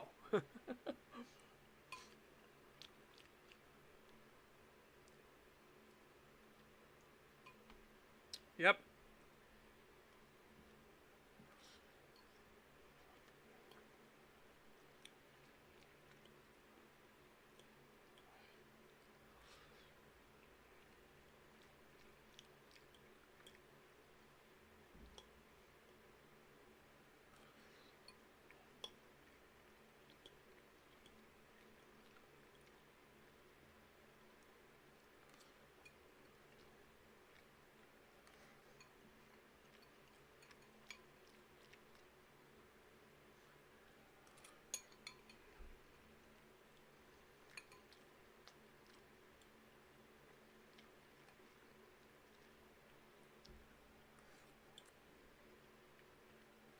Mm. Man, oh man, broccoli goes so well with Alfredo and chicken. Woo! Woo! Match made in heaven.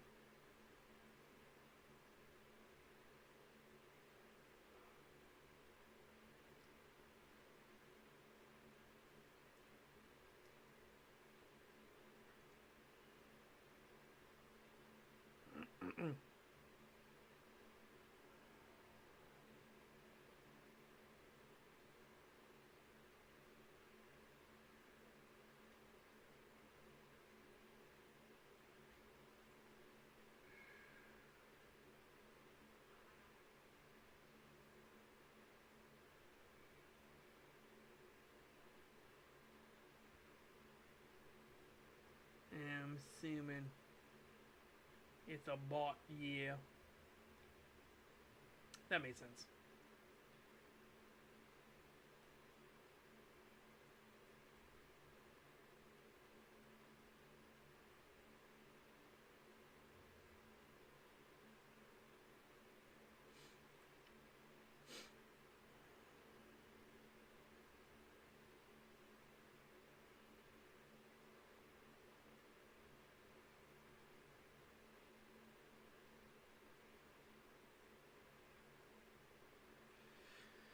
Right, chat, yeah. Mm-hmm. Insert meme Stephen Griffith, where Steven says he's sorry, guys. Yeah, exactly.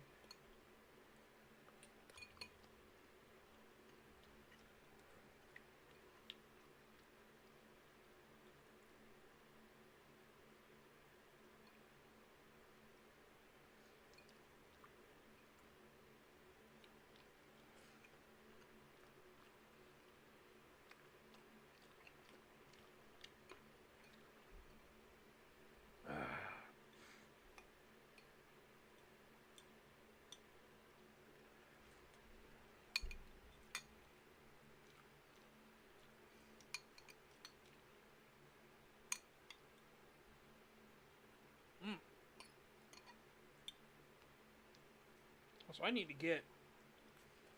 We need to get more of this, you get more of these type of bowls and everything. You know, from a company called Snapware. Airtight and leak-proof. They are so good. These things are so handy. Because it's glass. It's glassware. And then the lids just snap onto the glassware itself.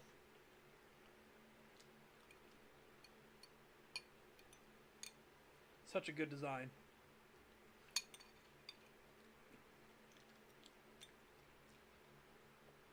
And because it's glassware, fucking put it in the stove, put it in the microwave, doesn't fucking matter, it's glass.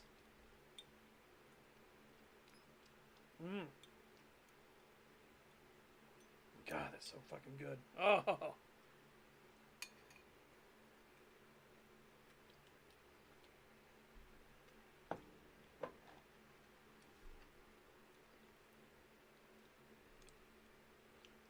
Oh. What a beautiful, lovely meal.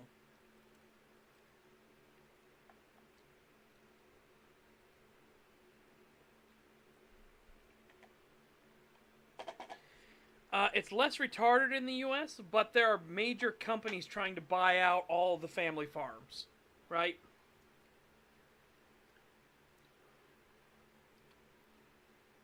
Like, they're major companies trying to own the farms now, instead of, like, farming families or anything.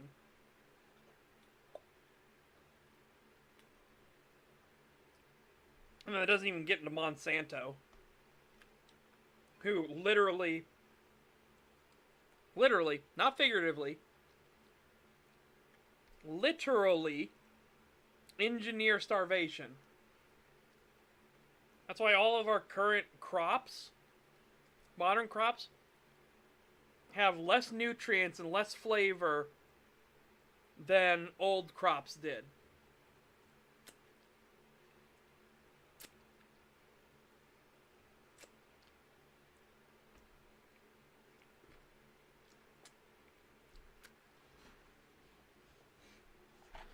Oh yeah, if you ever wondered, like, could a company like Pentex exist? You realize Monsanto exists, and it's like, oh my god. Engineering starvation.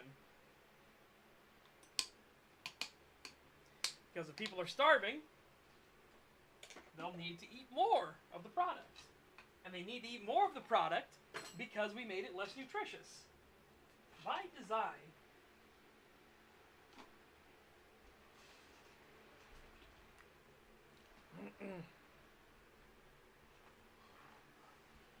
That's why also the food is bigger, but it's less filling. Like, that's all done by design.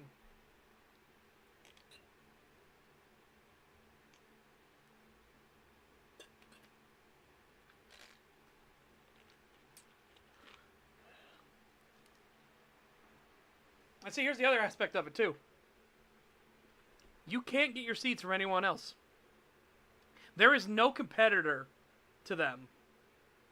You can only use their genetically altered seeds. That's it. Ain't that some shit? So, we need trust busting back in. We need to hammer Monsanto and break it up and be like, no, we're going to break you up into 50 companies. Fuck you. Fuck you in particular.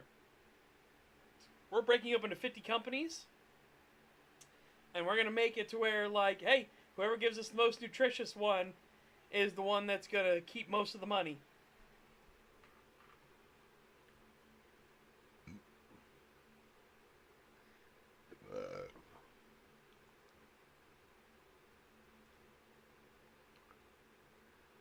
Best they can do is attack Steam. That's because Steam actually beat the Rothschilds. Like, holy shit. They did what everyone thought was impossible. They brought down the patent troll king, the leech of all leeches, the scum-sucking piece of shit that is the literal cancer of the entire industry. Well, that's not acceptable. So now I'm Rothschild. I'm going to use my money to make other activist judges go after them. Certainly not dodging the allegations, are they?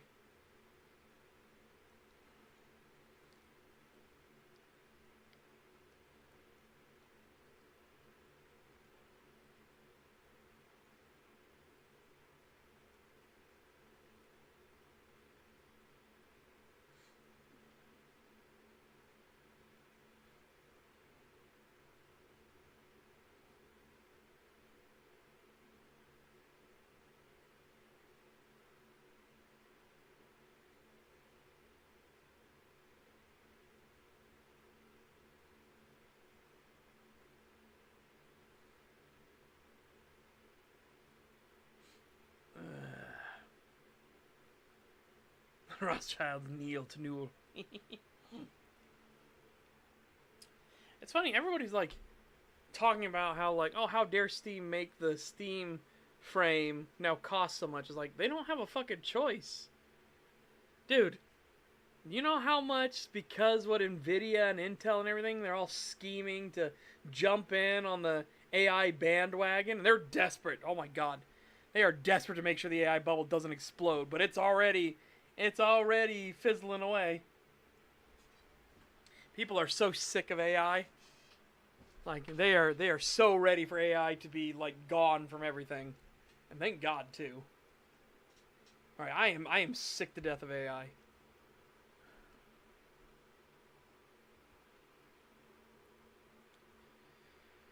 It's great, and GOG saving games is great. Suck it, globalists. I will own stuff and not eat the bug. That's been the most shocking one. That the now it is mandatory law in California that you're not allowed to kill games. Stop killing games took the EU by storm, and it actually made California do something not retarded for once. Oh my god. Whoa. Whoa. Ugh.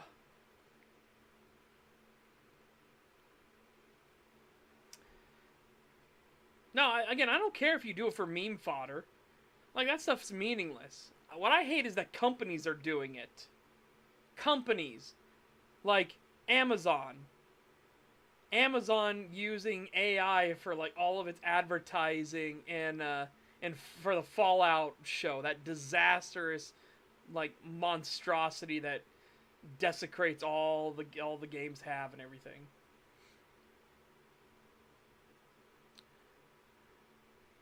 Well, chat,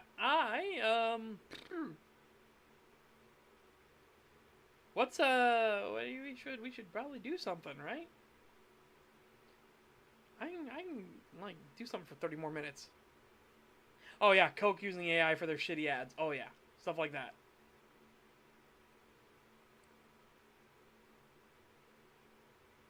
That's where I have a problem with it.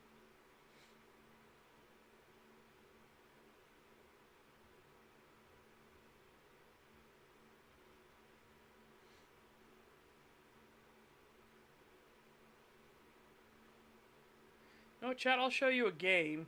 I didn't expect to. I'll show you a game I picked up just to kind of like pass the time.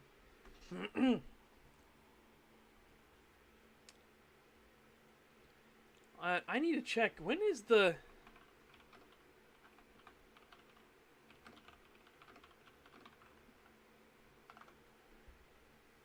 June 25th, the Steam Summer Sale is coming. What the fuck is going on?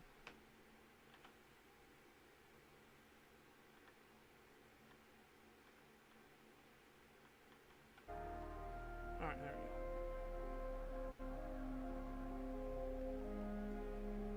No, that's just a demo. This I got to just pass the time. This is called Starforge Legacy. And it was making me think like I was like, isn't that what isn't that what that Gaijin game is called? The one from the War Thunder devs? And then it's something else, like,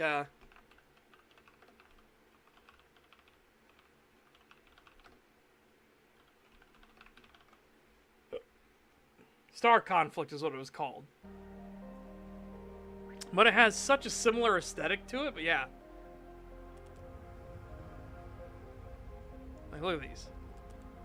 I'm a sucker for big battleships, and this is probably my favorite ship in the game thus far.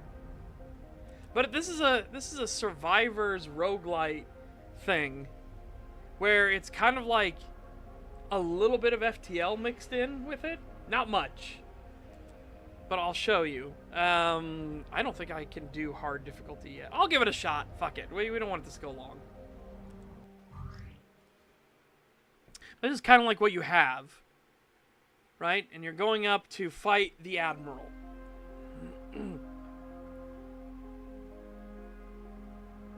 Let's see. Destroy the enemy convoy, you get a weapon. Augment. Weapon. Kind of want to go this way and see what this is, because these can give you some crazy upgrades. If we could survive that long, that is. Control all gas containers. Bonus objective.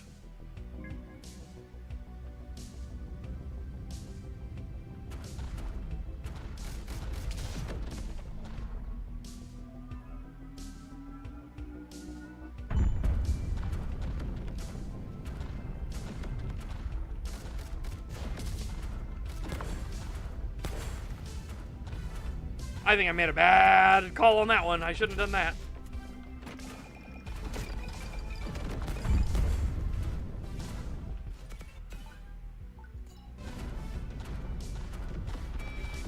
Ah! Ah! Ah!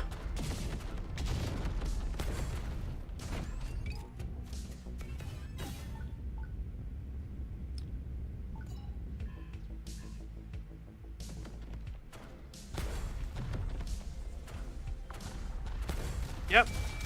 And they only last like a minute each zone.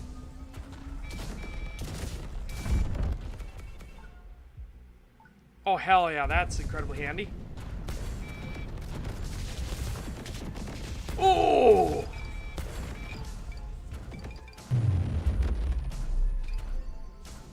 Nice.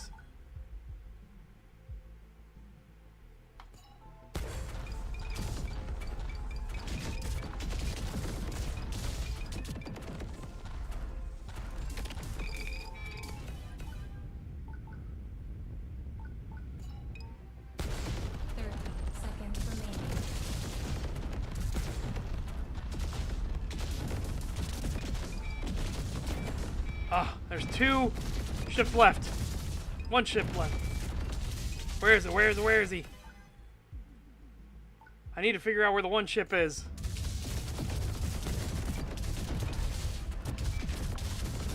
Oh! I'm getting hosed. Oh god.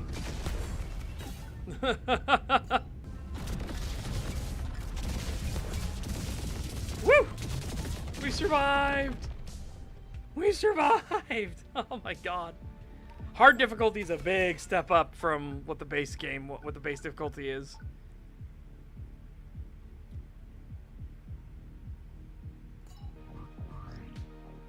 Alright.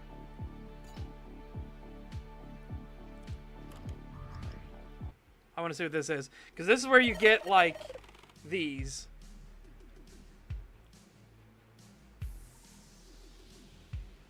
Holy shit, that's a big upgrade. Oh. It's a 50-50 shot. Do it. Ah, fuck me up, fam. Damn. Damn, fuck me up, fam.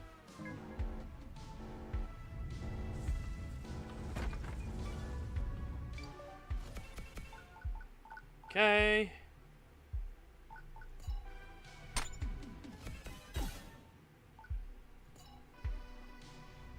Oh, now we got better luck odds now. After the thing.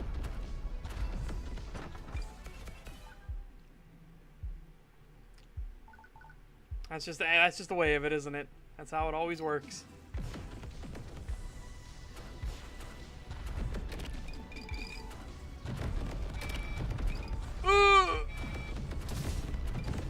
Oh god! Oh god! Ow! Fuck! My booty!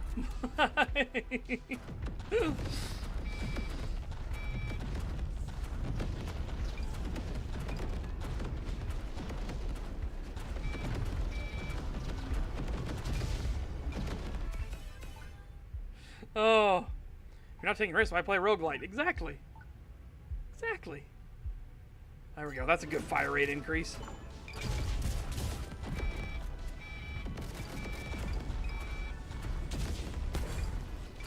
Oh, oh. Oh god. Oh gods. Oh gods.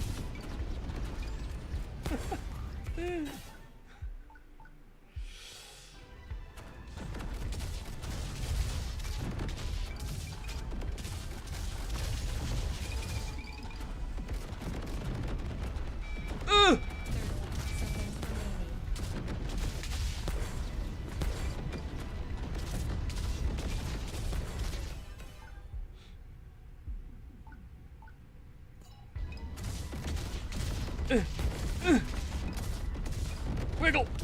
Bob and weave!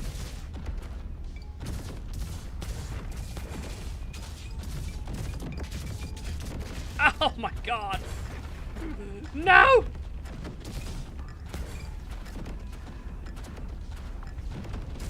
Survive! I live, bitch! I live!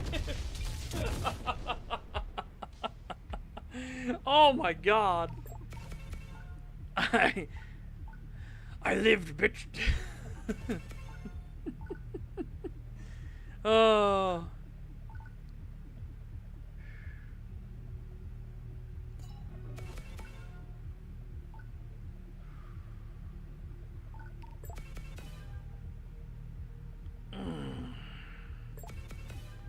There we go. That's a good one.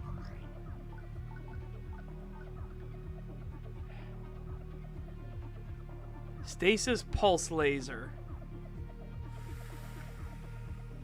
I need some fucking serious repairs. Oh! Wait. Repower the trader, though. I need serious repairs. I need some hardcore repairs.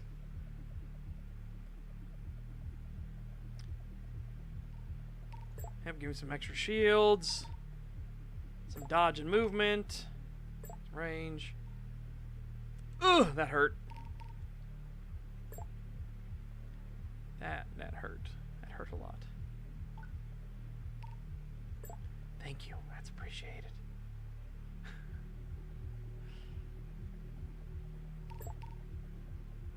Okay. Try and fight the first boss. We'll see how it goes. We'll see how it goes.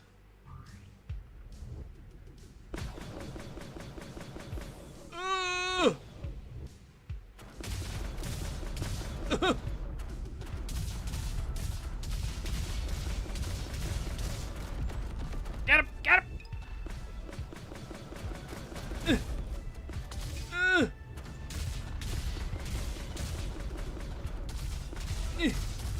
Wiggle! Wiggle, wobble, wibble!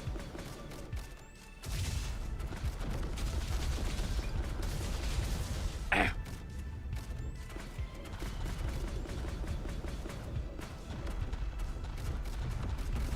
Oh shit.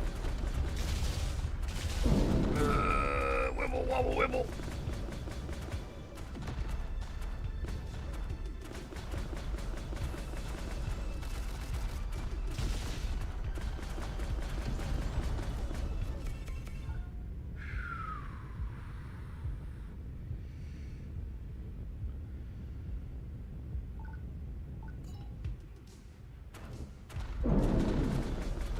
No!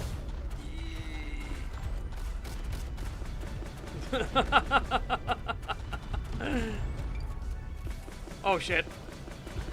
It's rough, buddy.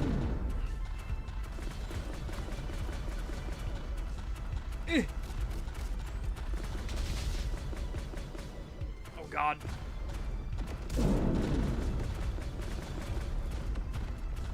I win! It's mine.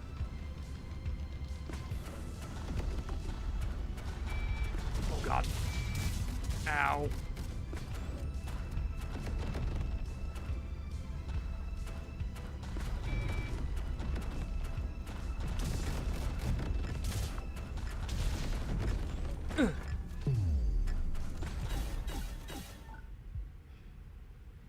All of them rare upgrades. Nice. Oh, hell yeah. Every half a second, we fire. And because we've got the auto loader in the belt fed, it'll get faster and faster and faster as it goes. Good. Good. That's what we want. Good. That's a big shield increase.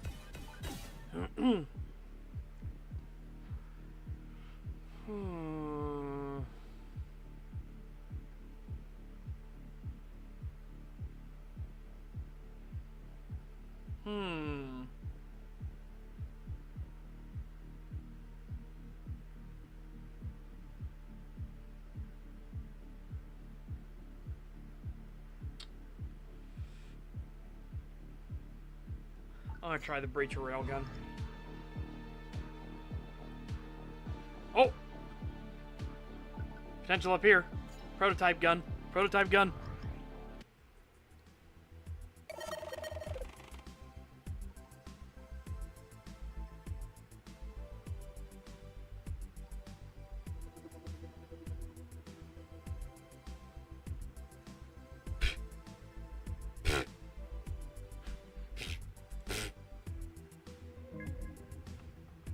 Oh god. Oh god, all the survivors. Come here. Come here.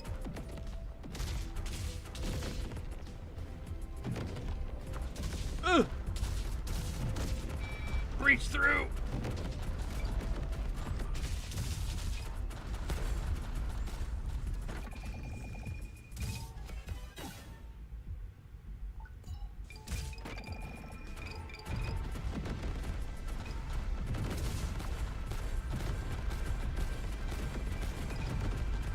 There we go. Got the tractor beam range.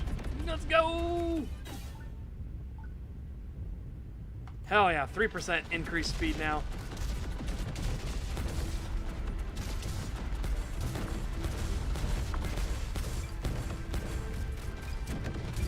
Got them all, baby.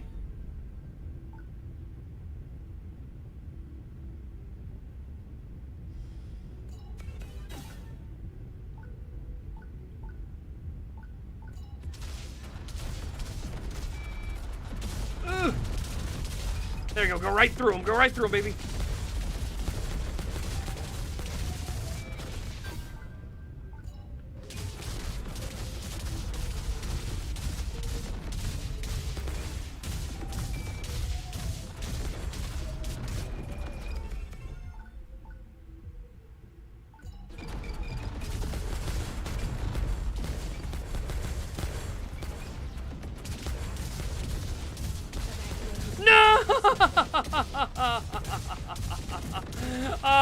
I tried to turn, went right into it. Poo. Poo poo ka-choo. Yeah. What can I say though? Hard difficulty is a big step up from normal. Hard difficulty, it's a big step up. It's fair. You know what I mean? It warns you too.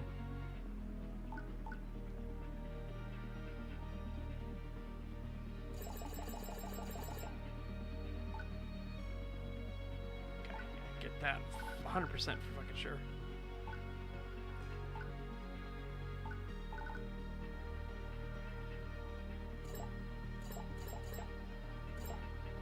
Yeah. Cool. Well, let's go again. And I'll show you me clowning on stuff when we do normal difficulty instead. And you see how devastating this ship can actually be.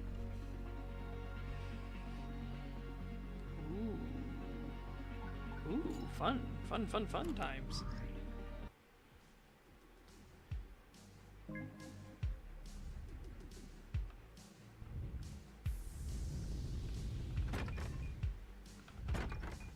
Wow. No luck on credits. Oh, come on. You're kidding me.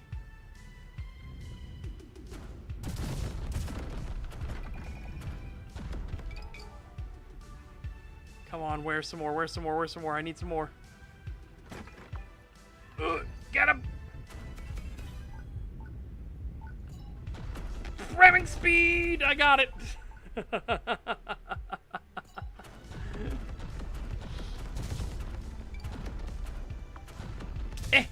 Ow! Bastard bitch. Finally got some credits.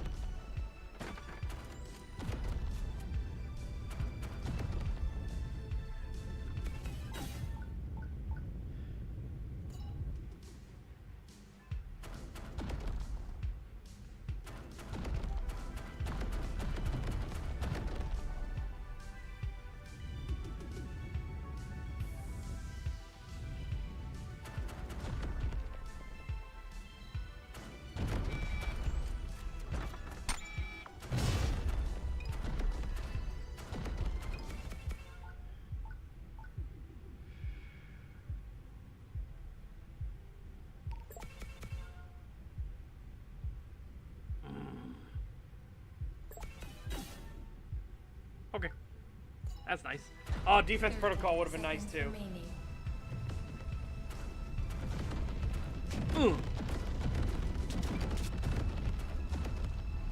I am a bully. I am very much a bully on this difficulty level.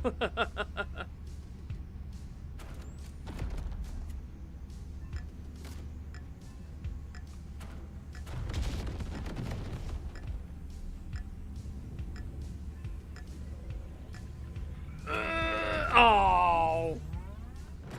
Hey, I got it! On the way out the door. Oh, just basically kick it on the way. Just recycle ammo. Perfect. Perfect, perfect, perfect.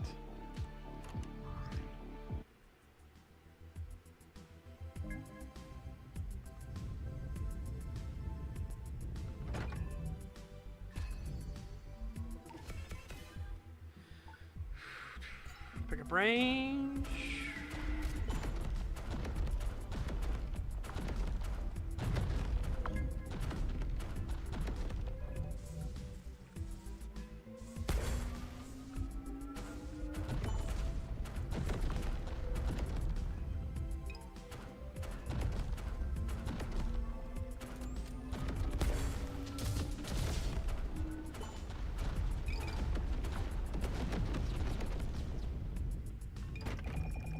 Oh, I see your gold.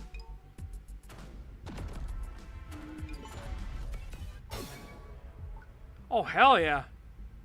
Right off the bat. Damn. Gold.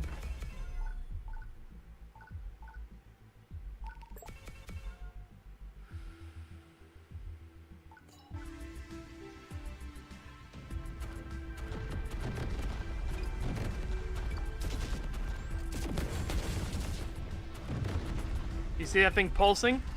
That's every time I do a crit, I pulse out, and it's based on how much shield I have. So the more shield I get now, the more I pulse out and more damage it does. Oh. Fun, fun, fun. Not worth it. Skip it. Yep. Give me.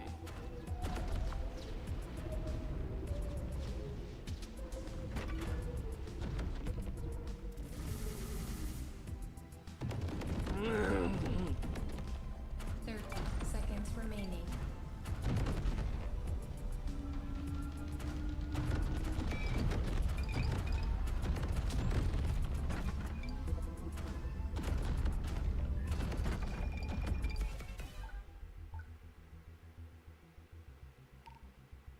One refresh. Yeah.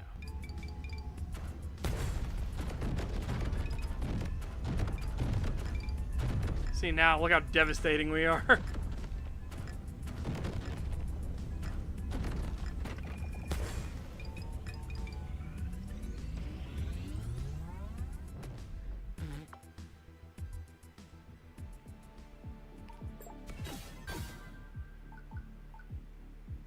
Quite a big gear shift, wouldn't you say?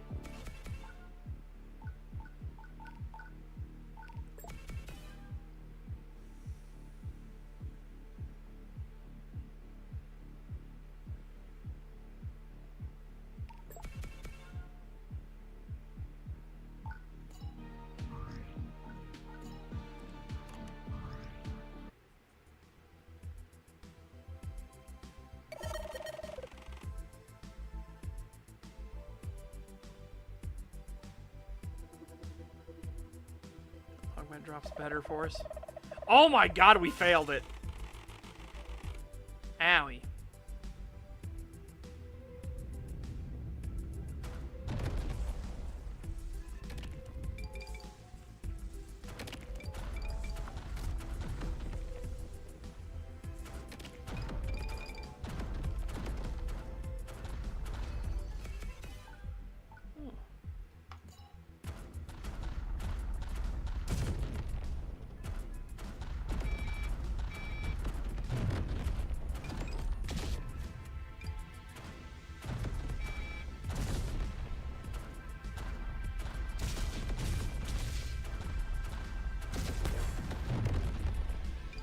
Really, no credits in any of those?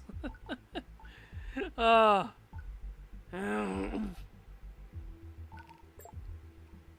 wow. Bucket.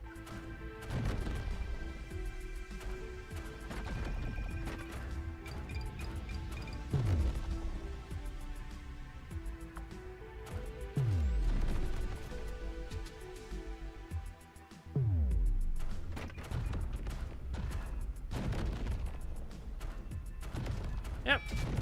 Take it, Rapar. So we were just doing this basically to pad out the stream a little bit.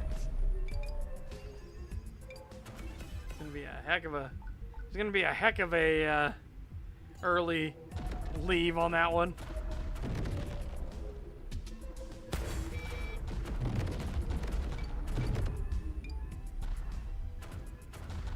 30 seconds remaining.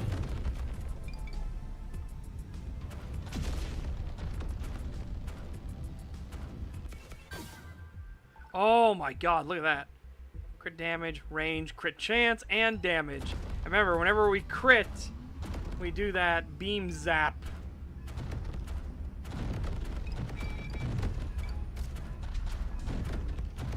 See how much damage it does, too.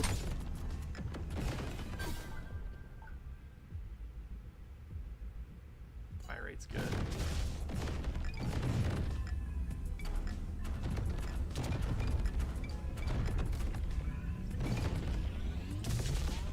Oh, there's a platform there, too.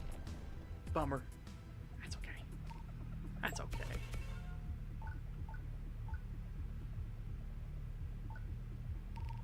One risk. Defense protocol. Oh. Defense protocol. Oh, hell yeah. 41 luck. Holy shit. Okay. Okay. Yeah, no.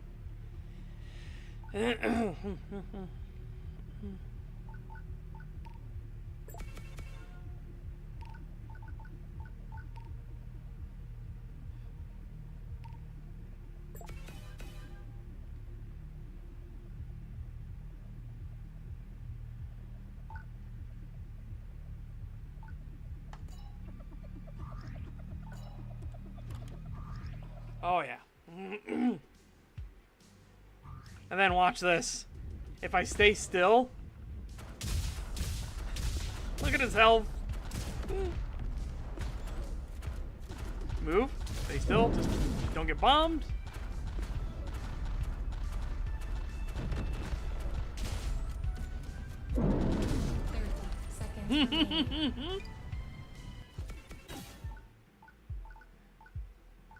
Oh yeah, 91 meter range? Sure. Just siphon up everything now.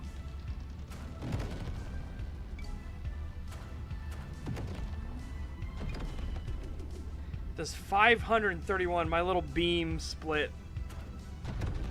534. Ooh.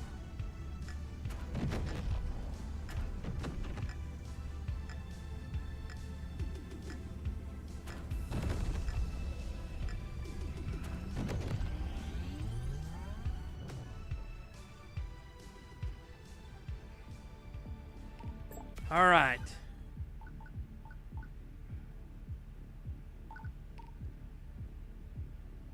Refresh. Oh, again. 29% crit. Oh. Oh. Oh, I love you. Okay. I've never tried Swarm Missile, so I want to try it. Ooh, prototype weapon here.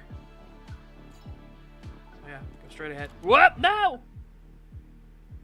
Okay. I thought it switched paths. I was going to be very upset.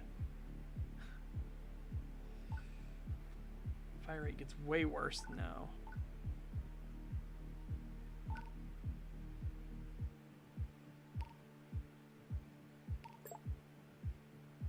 Why can't I repair my hull?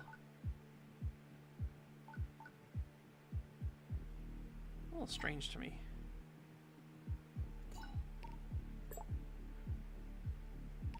Here we go.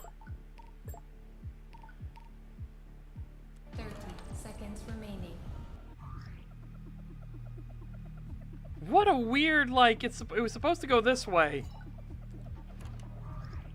I broke it. I think I broke it.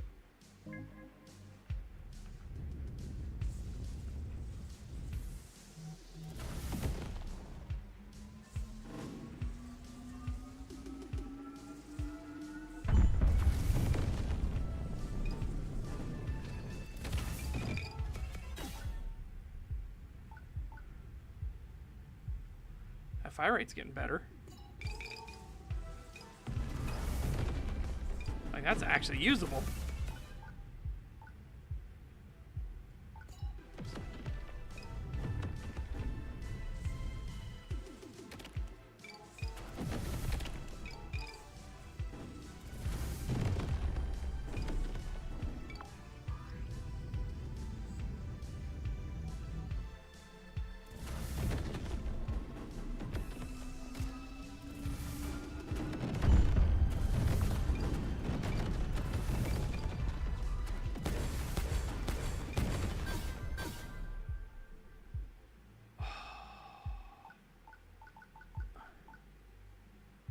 All of these are actually good.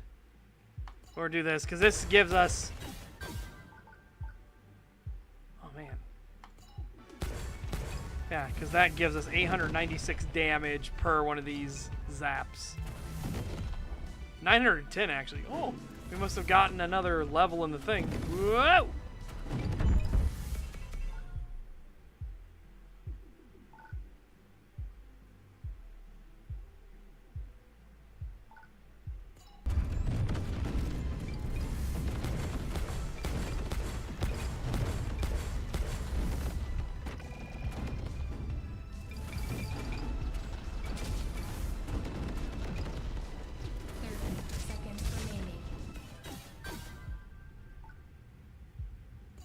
Big boost of damage.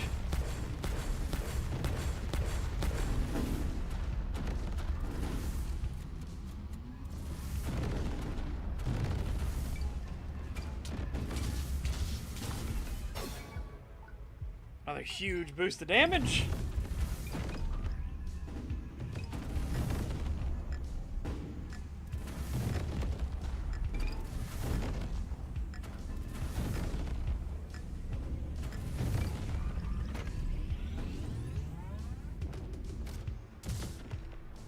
Alrighty.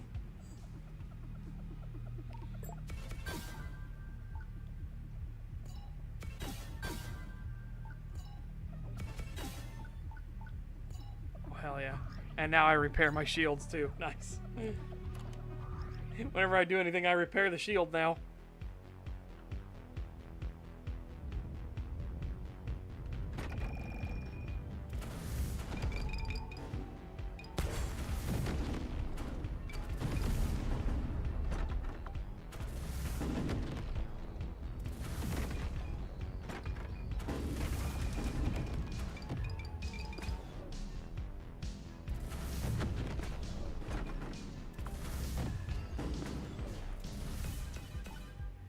You see how much of a monster you become, right? You just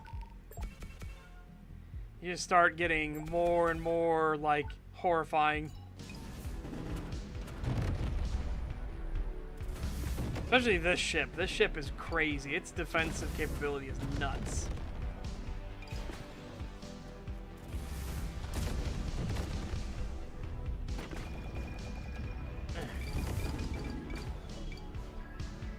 Coming through. Oh, hang on. Tasty ship, tasty ship.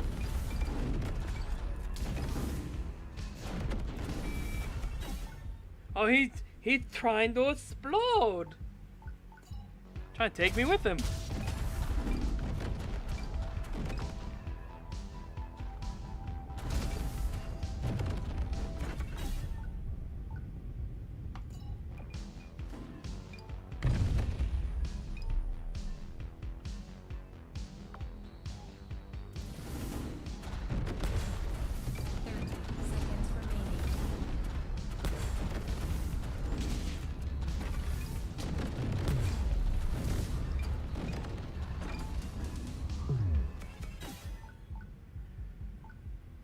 43% crit chance. Remember, each time we crit, we zap. Dude. This is getting more absurd.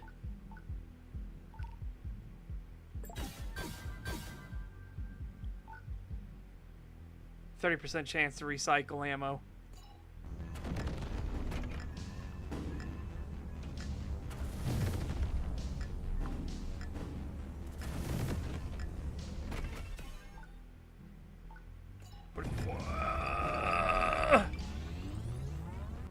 Ah! I caught it on the way out. Just yoink.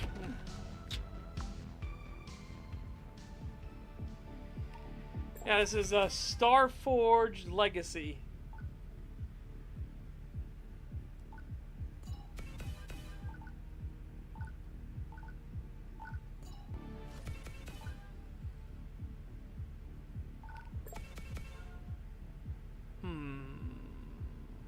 One more. Oh yeah, belt fed. Hell yeah.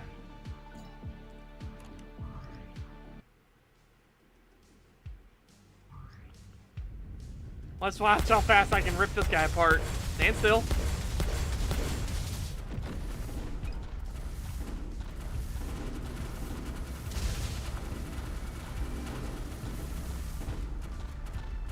Get back here, you.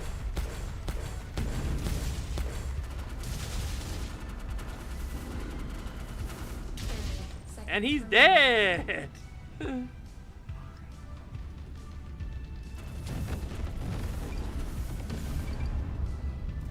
Answer very. It gets funnier if you get built the right way, like later on to fight the Admiral, you can like wipe him out in a couple seconds. It's so funny. I don't think we'll be able to do it in a couple seconds though, but it's pretty crazy when it happens.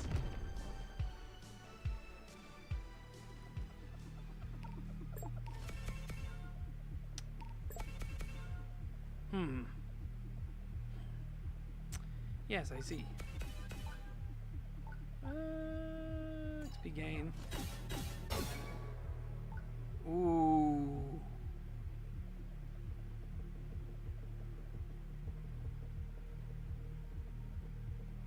And you don't have the debuff either.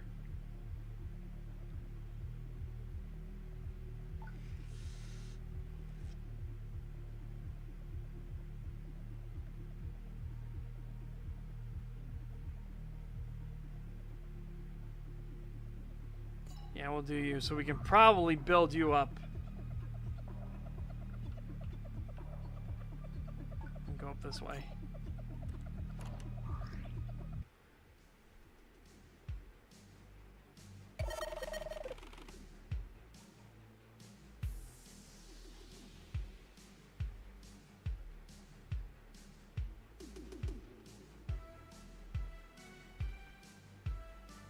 Oh, yes, please. Okay, try it. Come on.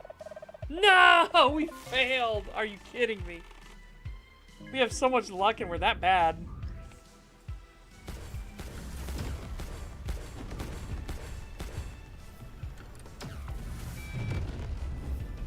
No, you don't.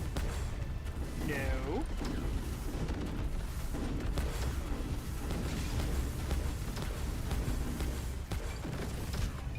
I know, 41% luck my ass.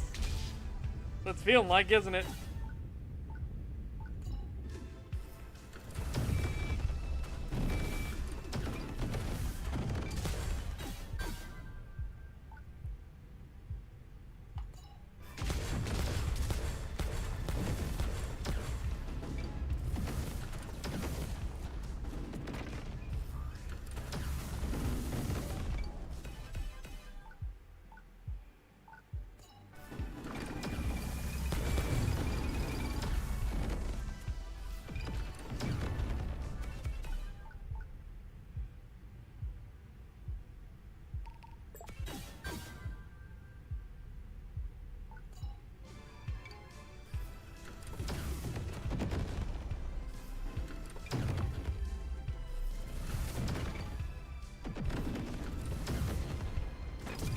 Ow! There we go. We saved the space station at least.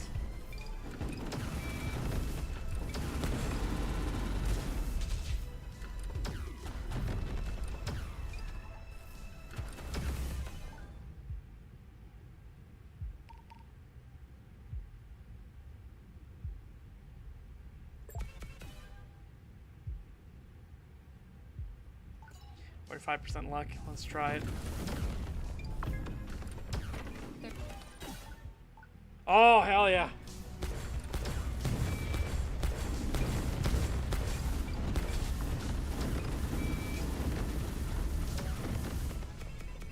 Well, we got him, didn't we?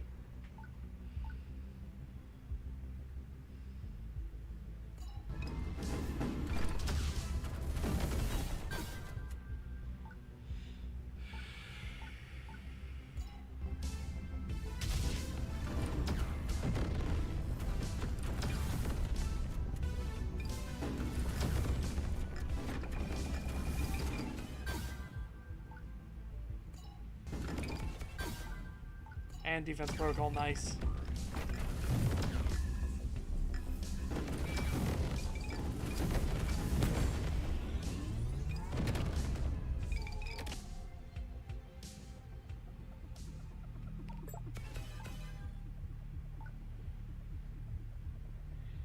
That's a pretty good fire rate now. Oh my god, 75% luck? Okay.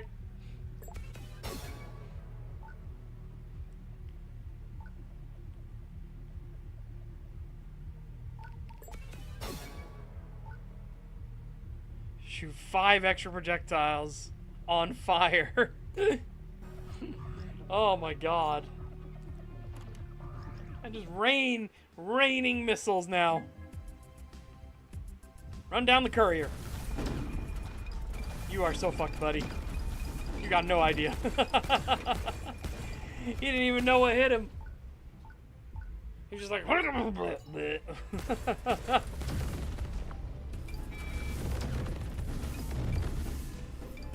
Like, what the fuck was that? Look at how many missiles I'm firing constantly.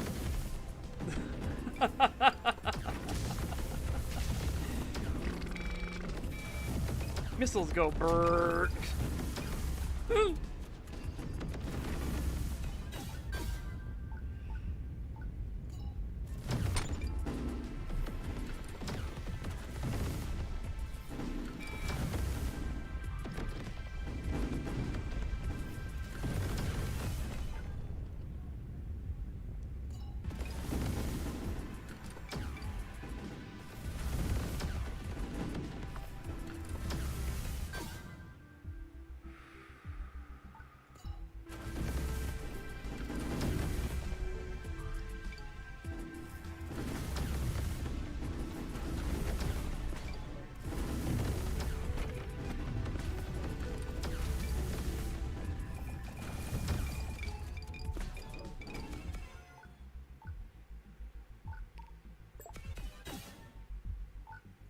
Hell yeah. Increase my attack speed even faster.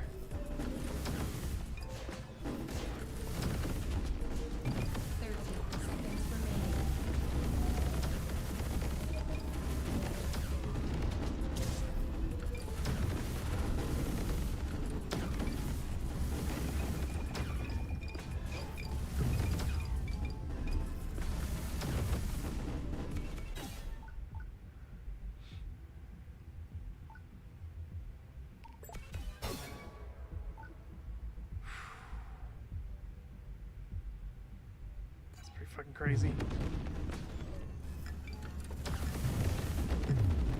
How much damage we're doing per hit.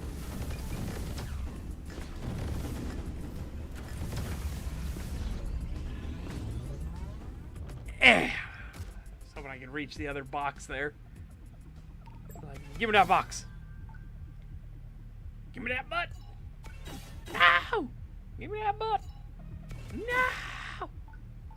Give me that pot!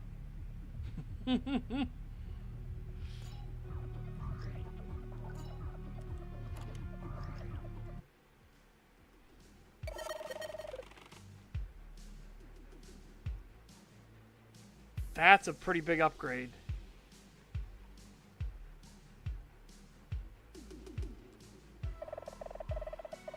Thank you.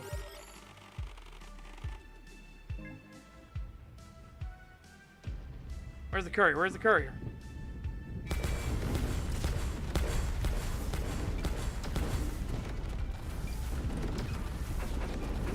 There he is. Get him. He's trying to escape me. No. It's mine. It's mine. All mine. You don't get to get away.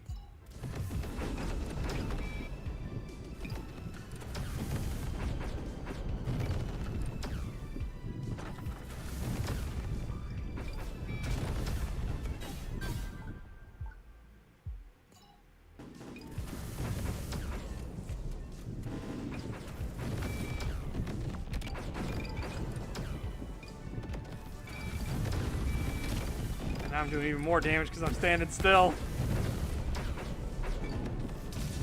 My standard ground protocol kicked in, just like.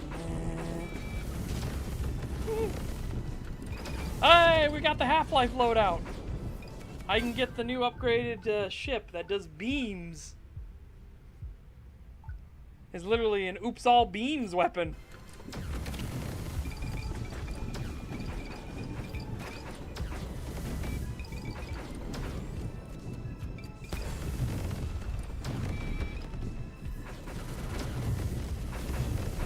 Money as I can, so I can take it to the thing. I don't know how much the Half-Life ship layout's gonna cost.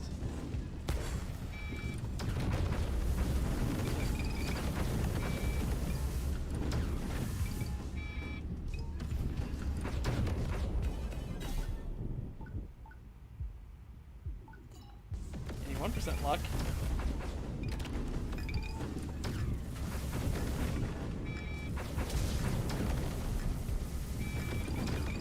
Ultra barrage.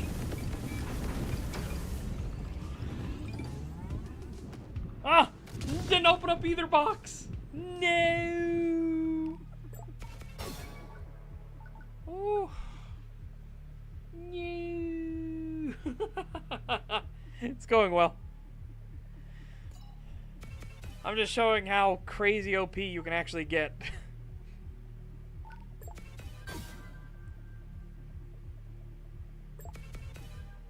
Cool, that one.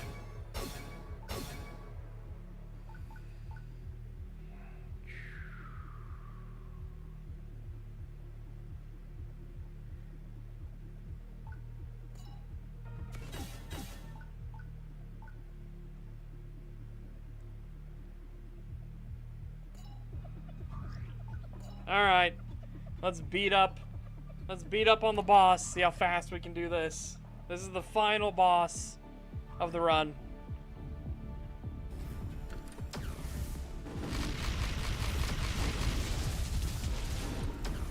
I almost ripped his shield off. Shield's gone.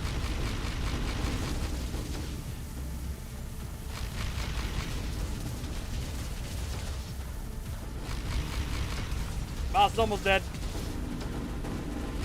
Boss is dead.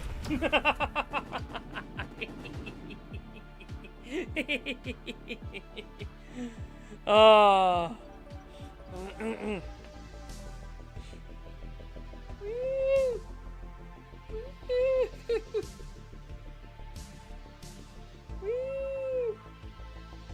now I can unlock Half-Life. See? HEV suit colors, baby, and it's all beams, all beam weapons.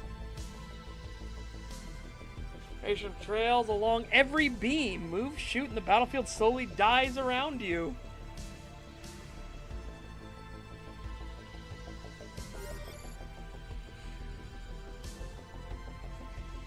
Beams. Yep. And then this is the other one. This is the Bastion class siege platform. I'm just like, oh man.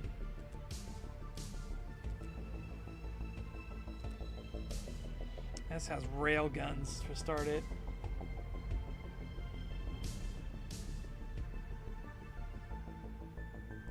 Stun charge in, fragment rounds out, mass casualties in seconds.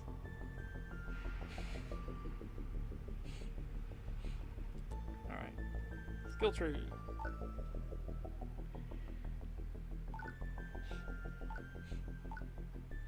Boom.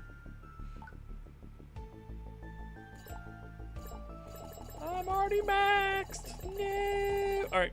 It's fine. Yeah, it's fine.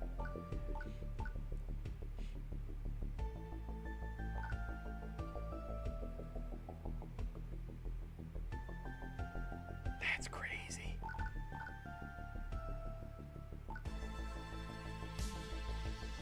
Oh my god, imagine this with the stuff we were getting. Holy fuck. This was super handy though. I'm glad I got this earlier.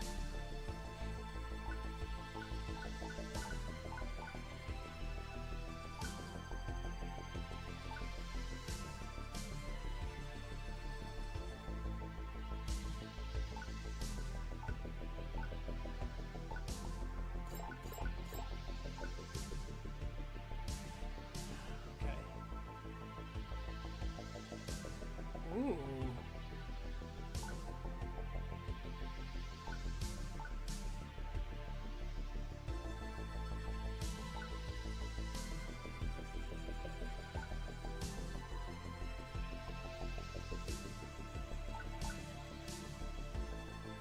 Oh my god, another weapon slot too. Damn.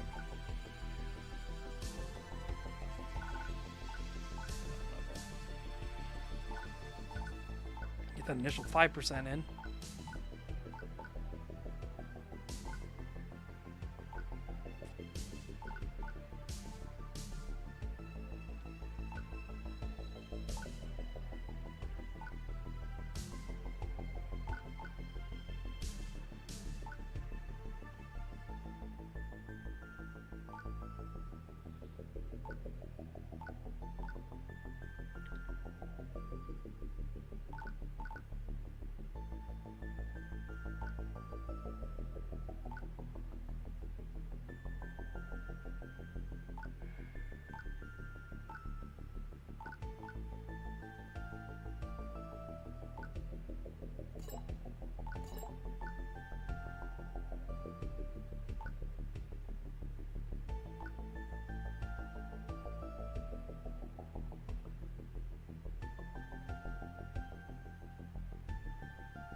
Holy fuck.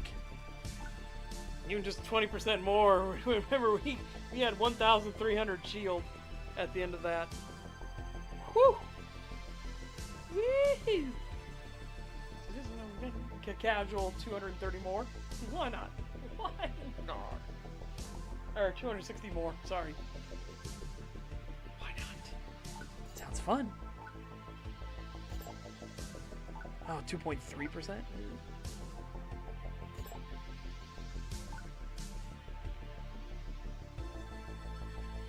Another additional one. Oh my god. More guns.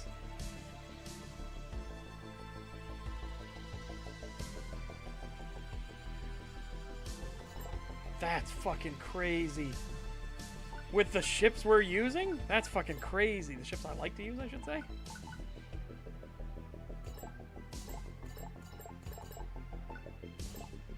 Okay. Yeah. Yeah, well, that was fun, chat. That was fun. Meanwhile, tomorrow, we'll be back in some ESO, having themselves a good old time. Remember, chat, for Saturday Showtime, we're going to watch Brotherhood of the Wolf. It is a super long movie. It's apparently 2.5 hours long. And it very much inspired Bloodborne with some of the designs. And it's a werewolf movie. So yeah, we'll see. We'll see how it goes. Okay? I got no idea other than the design looks of it and everything like that. But yeah. In the meantime, chat, hope you take care. Have a fantastic day. Stay safe and healthy. Get fit, get ripped, and I will see you back here tomorrow.